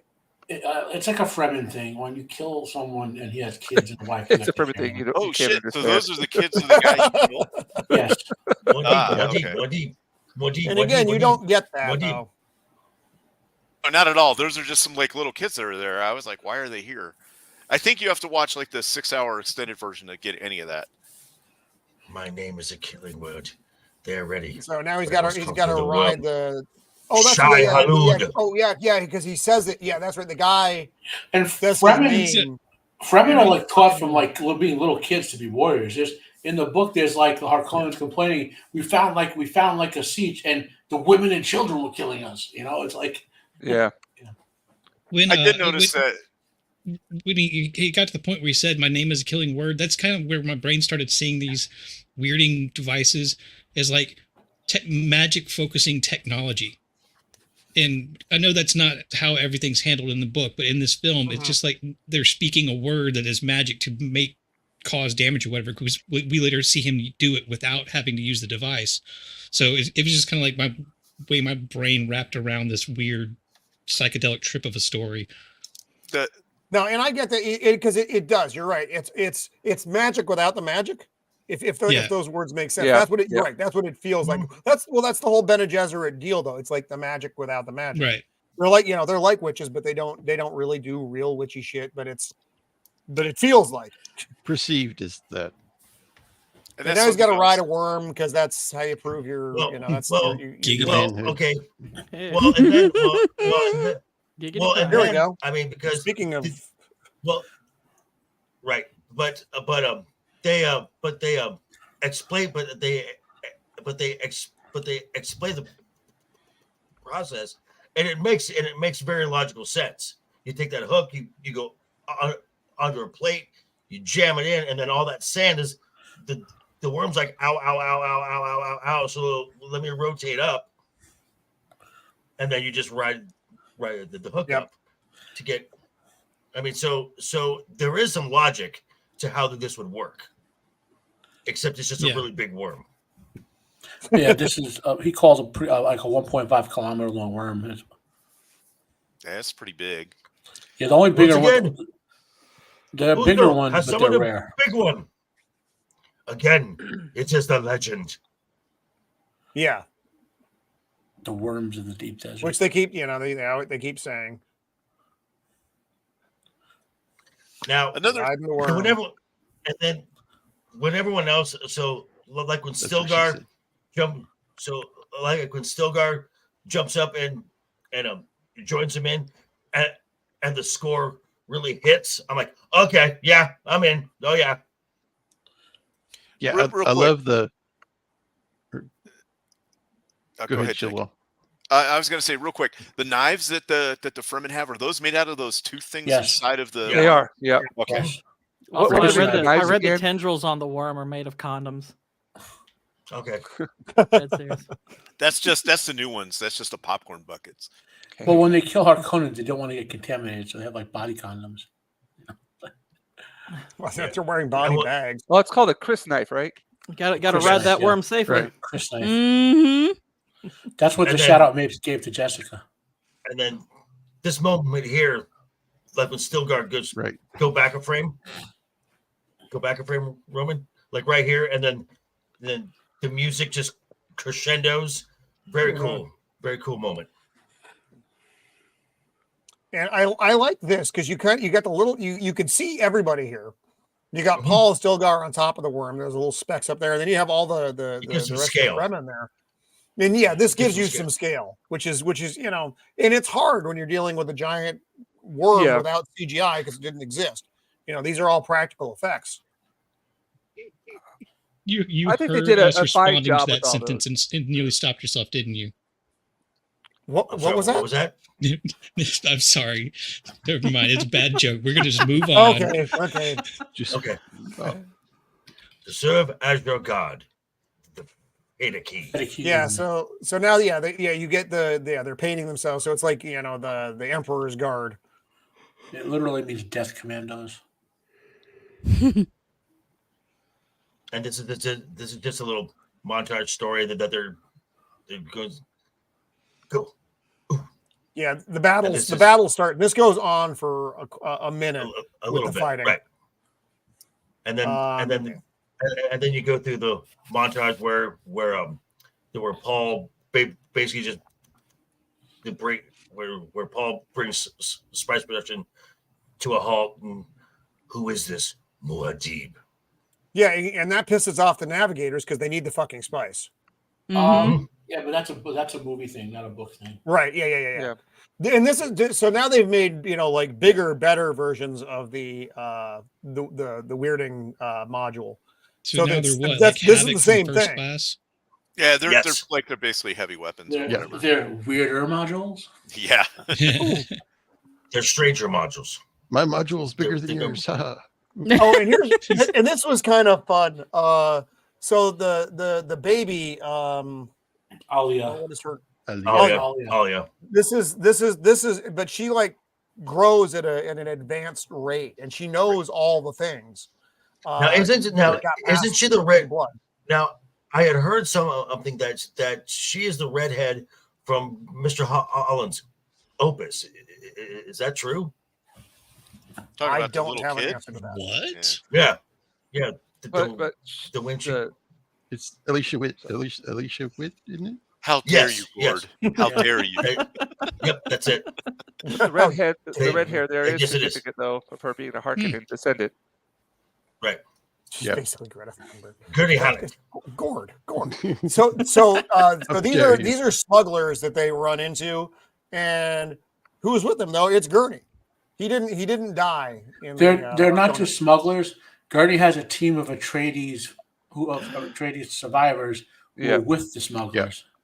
I had this expression on my face through most of the movie. That's the there are four light expression. Paul. So they're all Young happy. pup. But no one here is happy. No. This is where he tells him he's going to live out his life in a paint amplifier if he doesn't get his shit together. Get your ass down there, fucking kill him, because they don't know that Paul is Muad'Dib. They just know that this Muad'Dib is fucking up their shit. Yep. This is genocide. This is the systematic. He's getting his counseling session right here. Yeah. Struggle And session. this is the same little fellow we saw earlier in the movie, but he's not looking good. He's developed some kind of skin condition. Yeah, he's got some new augments. Again, very 40K. That guy having like weird stuff sticking out of your head. Love for Paul. He won't take the water of life. They're afraid I'll take the water. I must do it. I believe the theatrical version omits the Harkonnens killing Paul's Chinese child, but shows up in the extended version. Oh. That's a very important detail. Yeah. Yeah. Yes. I'm going to need to watch that super extended version again. It's just long. read the book. Yeah. So this is where Paul is going to take the water of life, and again, it kills. No man has ever survived this. Right. Damn, she looks. And there's also a chance he'd die if he doesn't take, because he's going crazy with the prescience at this point. Right. And I do like the way that they did this scene. So he's having all the visions. It looks like he's having a bad gas attack. This is where they don't look. This is where they cannot see. The spice is the worm. The worm is the spice. And Einhorn is Finkel. And that is them telling the movie audience that in the book they knew that since Pardock Kynes came to the planet. And all the worms show up, and they don't attack when this is happening. It's just an interesting thing. So I have a real quick question about the worms. Are they sentient? Like, how smart are they? Or are they like House of the Dragons, which are dumb as they're rocks? they're not sentient. I'm trying to remember. He talks about it in God Emperor of Dune, because eventually Paul's son becomes a sandworm. Yeah, that's so strange. Yeah, he evolved into a sandworm. I don't even want to know. Yeah, that's fucking they're weird. linked. They're linked. My standards. They're linked. How do you put it? It's been a year since I read it. They're linked to like the cycle of Arrakis and to this. There's a sort of, like, I guess you would say, metaphysical symbiotic. It's not based on like biology though. Some sort of Dune has this metaphysics with the prescience and the hereditary memory and all that stuff. So there's something with the worms linking them together into the planet cycle of Arrakis. Gotcha. Okay, but they're not like smart as humans or anything. They don't have an intelligence as smart as humans, but their neural capacity is more advanced than a human. Right. That's one of the reasons Leto evolves that way. Weird. And then this happens. The water of life. And she's got that strange little voice. She's like, I think you need a lozenge.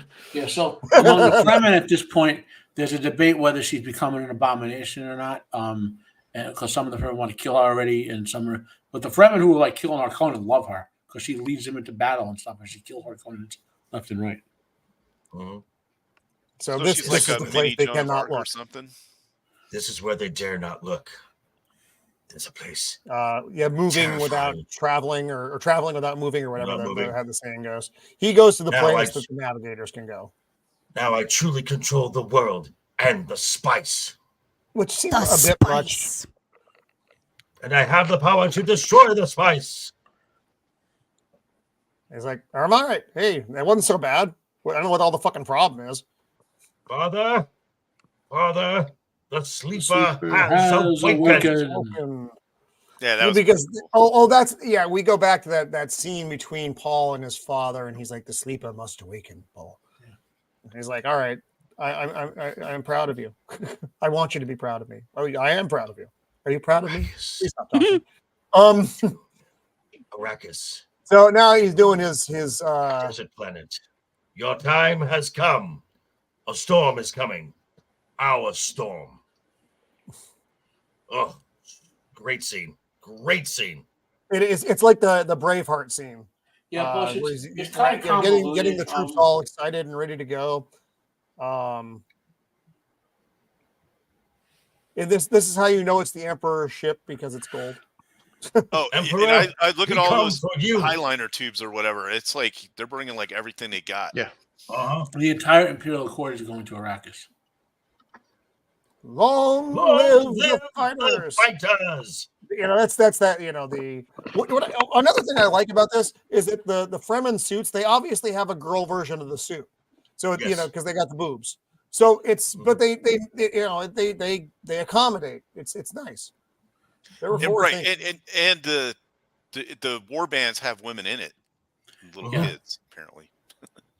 But there are women who fight, but once they become mothers, they tend to become defenders of the home. Right.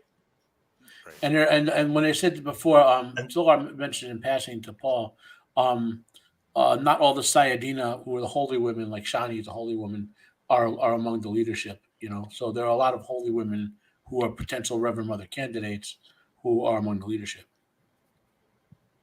Oh no, Inja, your camera's dead. Bummer. That sucks. What? Yeah, it just died. I understand what's about to happen. What the fuck? And in honor of Shieldwall, of course, that giant mountain range surrounding the main city is called the Shieldwall. It's a gigantic mountain range that the worms can't get through. We're gonna blow it with atomics. Yes. And again, it's the Emperor because it's gold. Yeah, it was a little pre Stargate. And here you see, and this is the shield wall they're talking about. Right. And it looks, the look of it is beautiful. It even blocks out the weather of the deep desert, like all the sandstorms and stuff. Usul, so we have Wormside, the likes of which God has never seen. That's a great line. It is. Yeah, because he asked him, do we have Wormside? Because they planted all those thumpers. They planted thumpers like, it was cool. Because they want, and this is a great, I love that this is really well done. The visual of this is so good. The visual of this is so good. Evan McGill has a really deep voice for delivering certain lines, Yes. He's got to put Stilgar. So they're using the worms as a weapon, as transportation and as a weapon. The tanks, basically. Bring in that floating fat man, the Baron.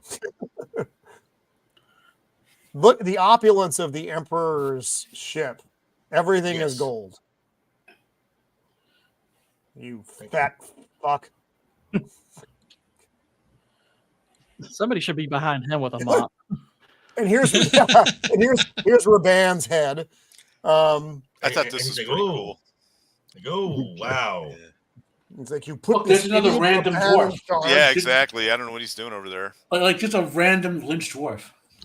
Well, Oh, yeah, there he is. Yeah. He's gold. Yeah. He's wearing gold too. Evidence. I It's never an Oompa Loompa. No. But your lack of and then they bring in Ali. Yep, the little monkey child. Just mind is just doing a mind fuck on the Reverend. My brother is coming. Oh, your camera's back up, James. Cool. Yeah, it's working. And this is where they figure out that Paul is Muad'Dib. They learn this from the midget. Paul Muad'Dib. Tell them My brother is who I here really now. am. Alia, daughter of the Lady Jessica and Duke Leto the Just, sister to Paul Muad'Dib. Paul is Muad'Dib. Paul is Muad'Ib. Oh, we fucked You've up all so stolen my bad. childhood. How dare you? I just imagine as the Emperor. And they're all looking at him Where's like, my you done fucked up. You done fucked up. Yeah, you're weird. God damn it. Atomics. Oh, this is funny though. They put on their little radiation suits. It's kind of weird and out of place. It's like, if you're that fucking close, guys, I don't understand. So they blow the fucking shield wall out, and that's where the reservoir was. I don't,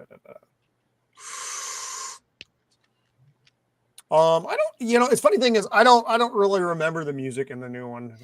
Because the score, it's more setting than the actual songs. Like it's a very ambient soundtrack. It's Plus, just making this sounds. movie has Toto. Basically. I mean, what a modern movie? This has Toto. Right. Yeah, Exactly. Toto. Well, just because it's a good, Alan Parsons did the music for Lady Hawk, and that is fucking so bad. That is the worst. I like the movie. I hate the soundtrack in that, though. The soundtrack fucks up that movie. Yeah, This is not the same. This is talking about that movie This is good. yesterday with Lady Hawk. with Miss Martin Muses in chat. Wow. We were talking about it. I love Lady Hawk. The soundtrack wrecks the movie for me. It's just such a drag. I tried to share it with my kids, and they're like, "Dad, this is fucking terrible." And I'm like, Lady Hawk is awesome. But the soundtrack, man, the soundtrack fucks it up. And the soundtrack for and the soundtrack for the recent Dune, it works for the film, but it's not something that you would go buy to listen to. Yeah, I totally agree. Like Lord of the Rings. Lord of the Rings has a spectacular score. That's fine. Spectacular score. Zach's actually, coming in with the that would have been good fucking hard. You know what? I would have loved to have seen. Rutger Hauer as Faye would have been probably more interesting than Sting. He might have been a little too old. Wasn't he in his 40s in the 80s at the time? Well, it was just that. Blade Runner was 2 years before this. Yeah. Yep. Yeah. So, I gotta look at how old Rutger Hauer was before he died. Okay. Yep. This looks really good. 1984 effects. This looks really good. Yo, they got their fucking super weirding weapon. Wow, he was only 75 when he died. Wow. Oh, this is funny. So also, you may not know that there was an alternate version of this scene. So we were just so Rutger Hauer.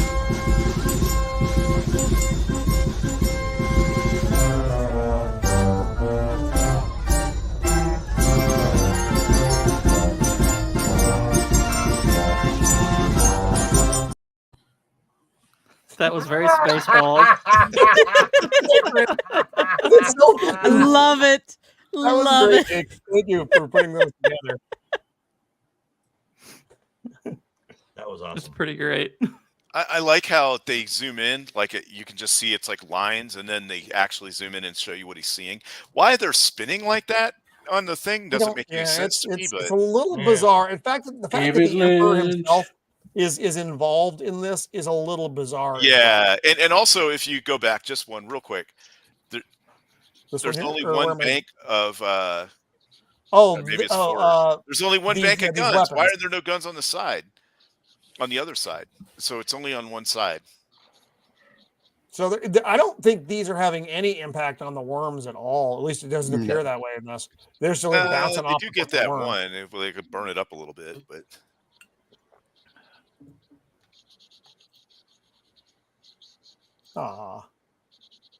this goes on for a while. It's all the same thing. They're just shooting at the worms. They're riding the worms. Shooting. Wadib.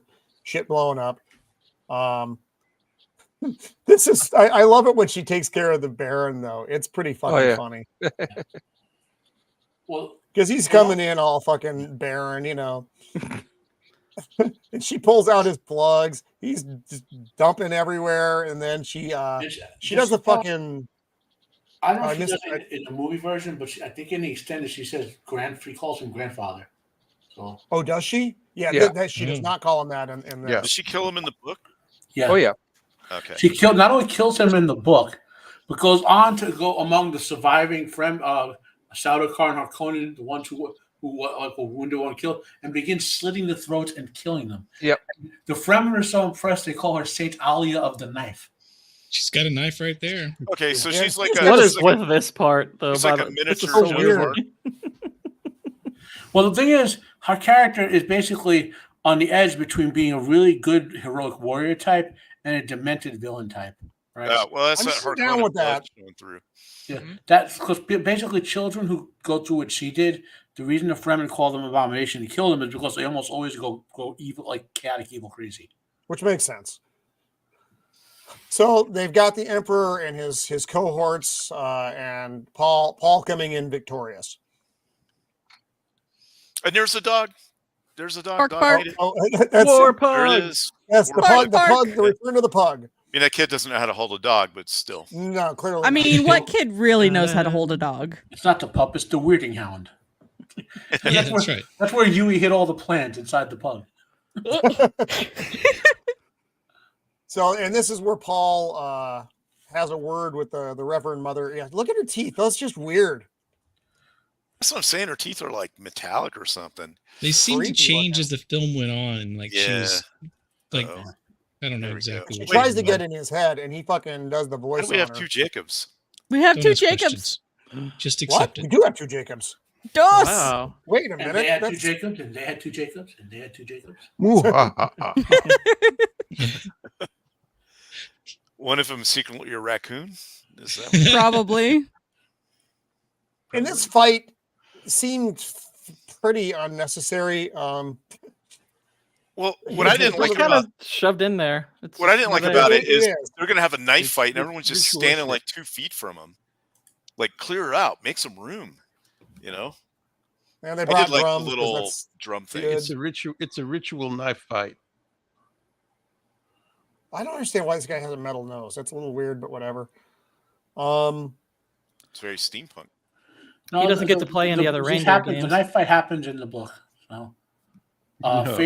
Fade basically cheats, like you see with the poison. Yeah, he has this little poison dart Yeah. or blade that pops Because he out can't of his. he can't beat Paul because Paul's super predicting every move he can do now at this point. I didn't understand this move though. It didn't make sense to me. I don't understand he- how the blade doesn't kill him. So he knows every possible future, right? So in the one way he wants to win, he knows the precise way, the way the book would interpret this, not Lynch's stupid movie, would be he knows the exact way he has to move for him not to die here, right? So in I other shall words, bend like a reed in the wind. but in the exact right way that it would allow him to live and beat his opponent. The only guy who could have fought him, and this is from the book, the Baron's best friend, who they just pretty much edit, like Lynch doesn't put him in. He's Hasimir Fenrig. He is a failed Kwisatz Haderach. I told you guys about him before, and he could have beat Paul. That's in the lore. But for some reason, I don't remember the reason why he didn't fight Paul here, or if he wasn't even there or not. But eventually, I he did like this. This looked good. On Paul. As far as killing him, but like I said, Just and, so- then he uses the voice like fucking crazy.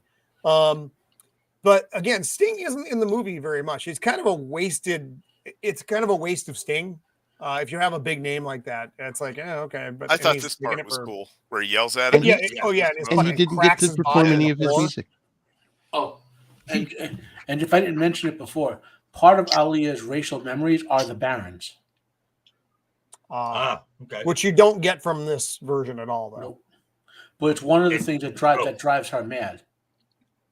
And I like when, you hear more about that in the I like later when- movies or Yeah. the books. And I like when Stilgar just goes, "Ooh, a deep!" Like, holy shit!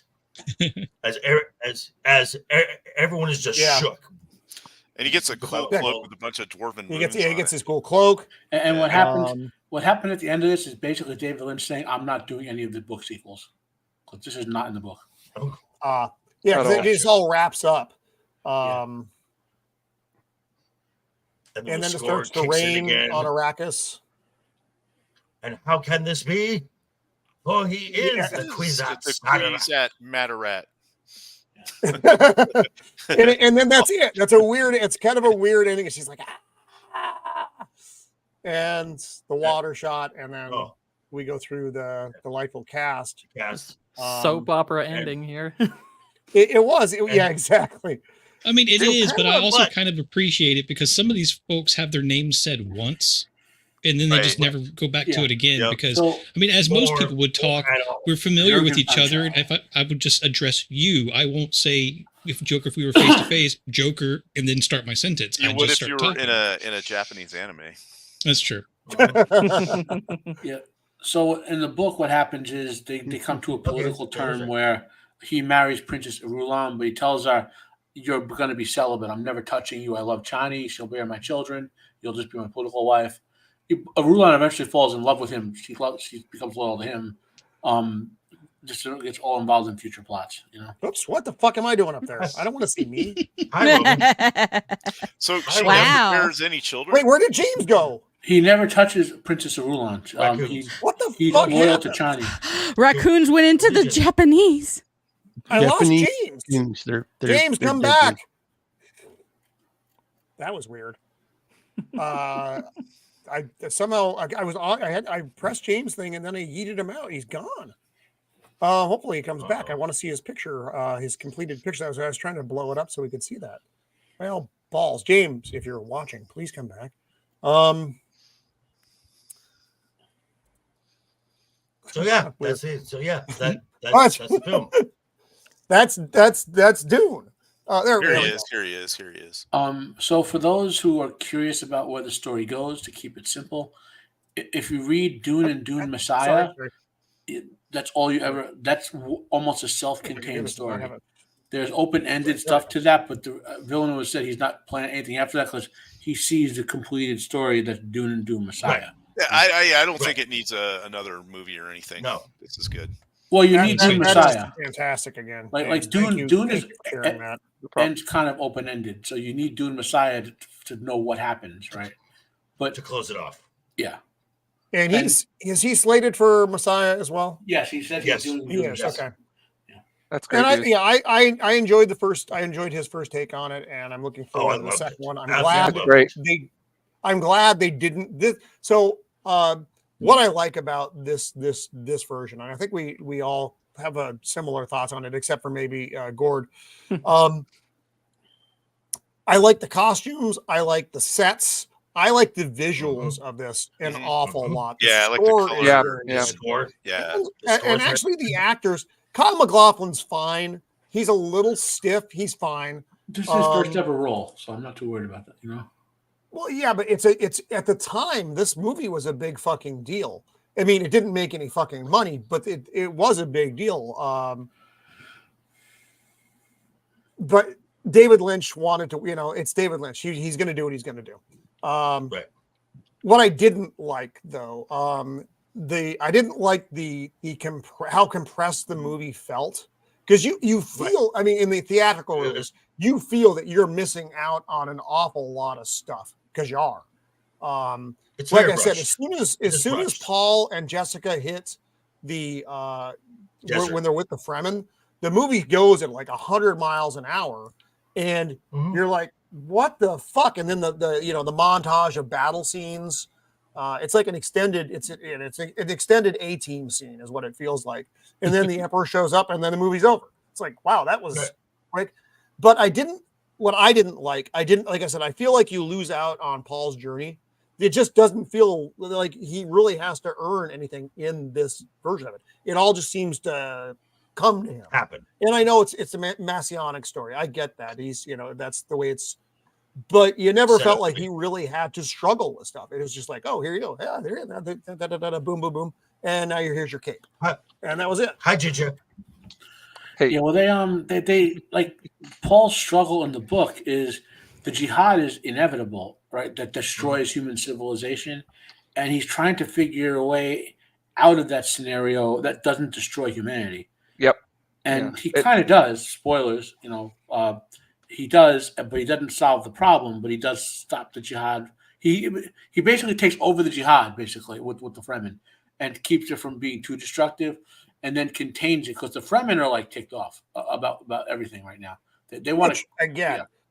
Well, And, in the newer one, what I do like, and I know I try not to do too much comparison, but you really do feel that House Harkonnen had their foot on the fucking Fremen.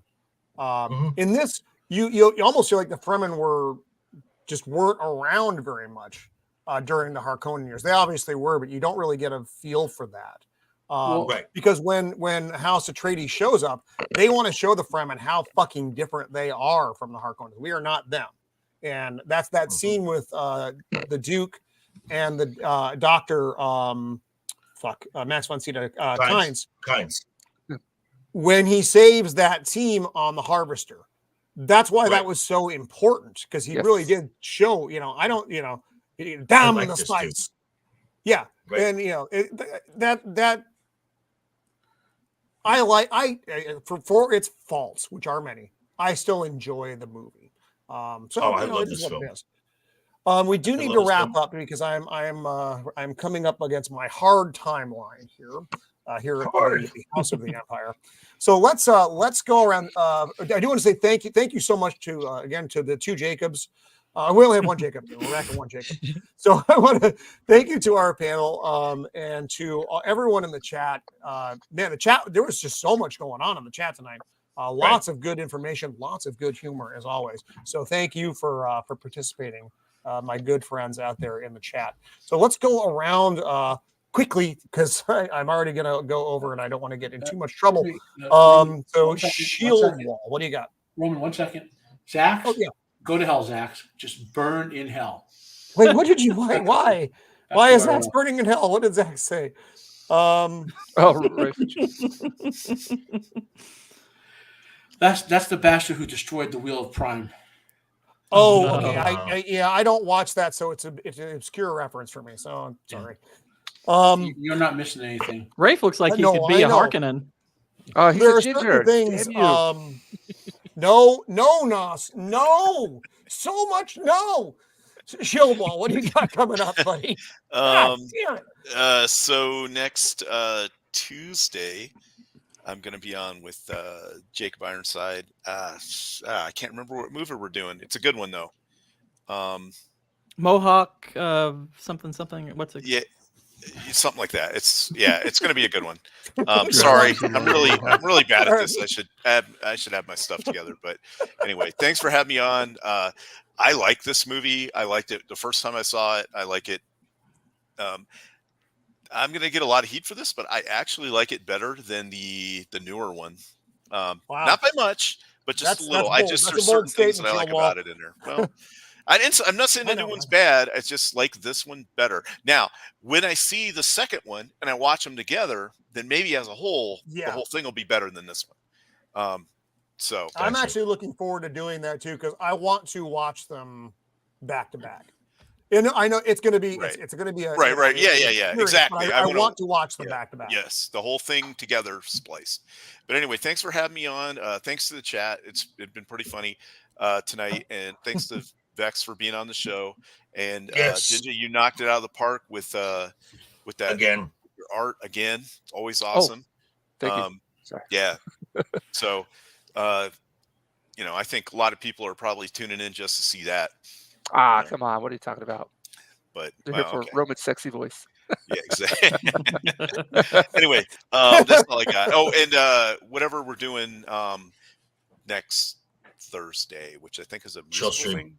Yeah, next week. Musical. Yeah. Yeah. It's going to be about music and stuff. It'll be cool. That's going to be a hoot. Yep. I'm looking forward to that. Yeah. So right on Shieldwall. Yep. Joker voice. What do you got coming up, buddy? Well, tomorrow in the morning, I dropped my video talking about Team Gina and Elon taking on the House of Mouse. Fuck yes. Let's go. All hail the Fellowship. The House of Mouse, they fucked around. Now they're finding out. And then you can catch me tomorrow night, 7 p.m. Simulcasting from lead to talk for Friday night's Royal Rumble. And then right after that, I'll be on with Samael, the infamous, with Abysmal Musings. Right on. Matt, the Quizat Matarak. What do you got coming up, buddy? Soon, I will use my atomics to destroy the Shieldwall of Dragons, allowing Jacob and his army of Fetacoons to ride the beard of liberty in. And Gourd King, we will take all your spice. The spice will flow. The spice will flow.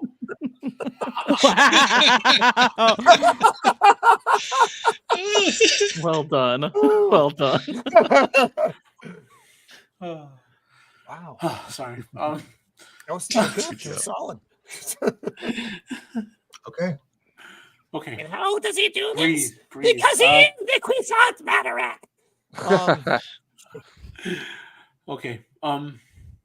So I have my reviews of my episode 3 review of Masters of the Air was up yesterday or the day before. Yeah, that's on tonight. isn't it? I saw that. Yep. That was a good I got one. episode Matt. 4 is on tonight. I'm excited. Yep. We got to get together and talk about that, guys. Those of us who are, Yes. know about it. Yeah. That's actually a show worth watching. Yeah. Which is not like most of the shows. Yeah. I'll have another episode of Sharp up this weekend. I think finally I'll be back to it. My Friday Fandemonium tomorrow. I will, aside from talking about the usual comics and hobbies and whatever, and some sciencey stuff, I'll be talking about more Star Trek fan films. I just rewatched more of Star Trek: The New Voyages or whatever.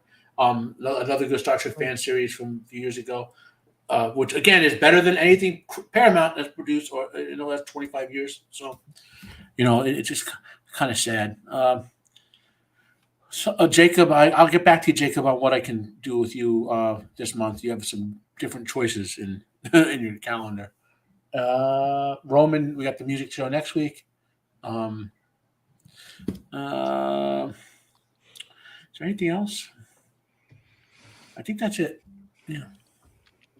Right on, right on. Beard of Liberty. What do you got coming up, buddy?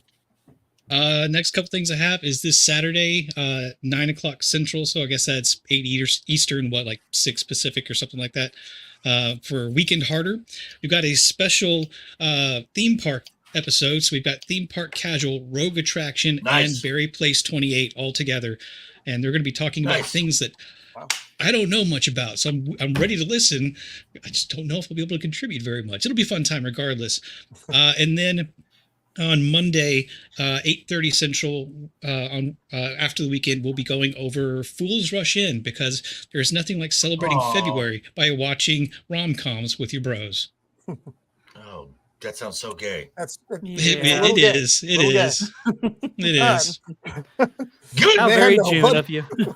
What do you have coming up, Mando? This Saturday, I will be on Nadia's channel, the Inside All Day podcast with Dungeons and Dragons again. Woo! We'll be rolling some dice. Someone will be jumping out of a window. Who knows what all else shenanigans we're going to be getting into. And then I will probably be back here Thursday. Yeah, I'm back here Thursday. And all random stuff is in between. Got it. Random. Nice. My life is random. Not a Trifid, the Gourd King. What do you have coming up, my friend?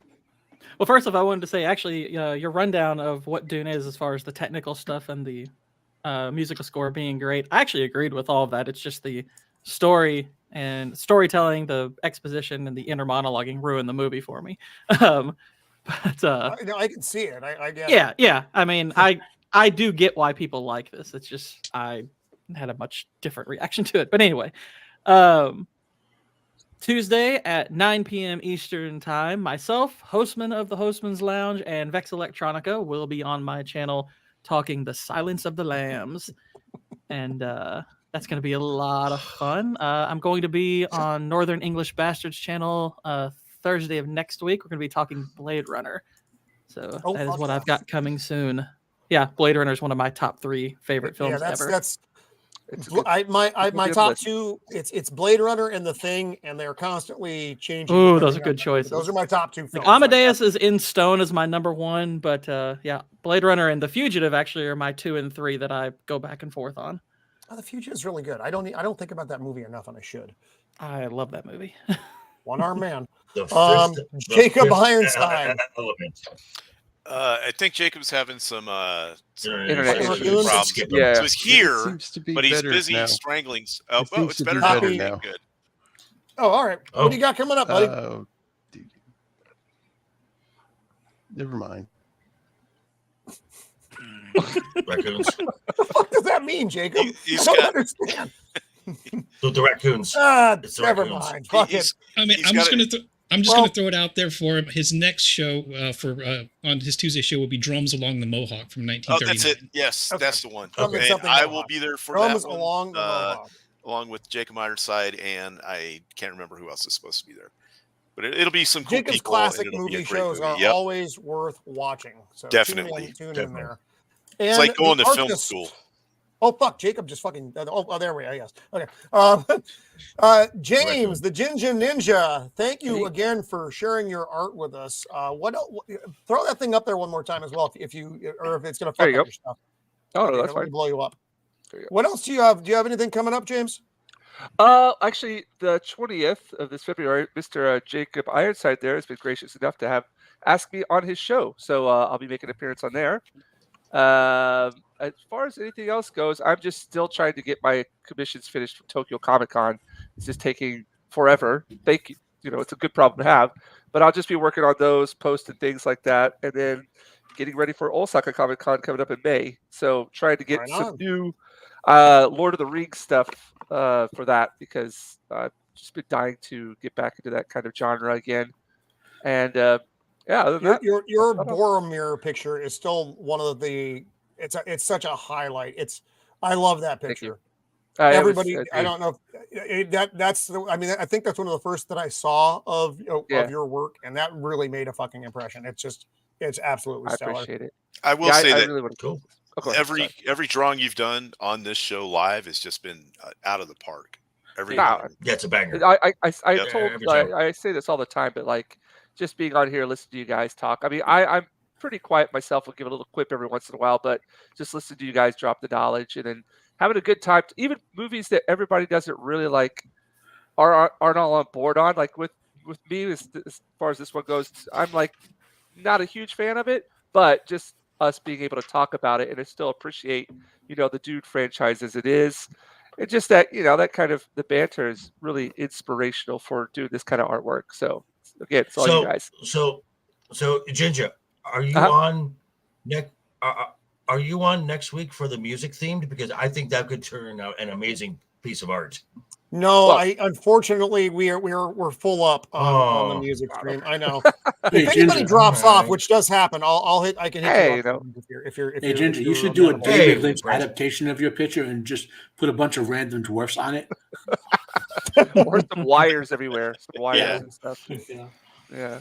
Okay, well, Thanks I'm again, gonna Roman. get and thank you. By the So way- I'm gonna take a beating here. Watch other stuff David Lynch does. He puts random dwarfs Oh. everywhere.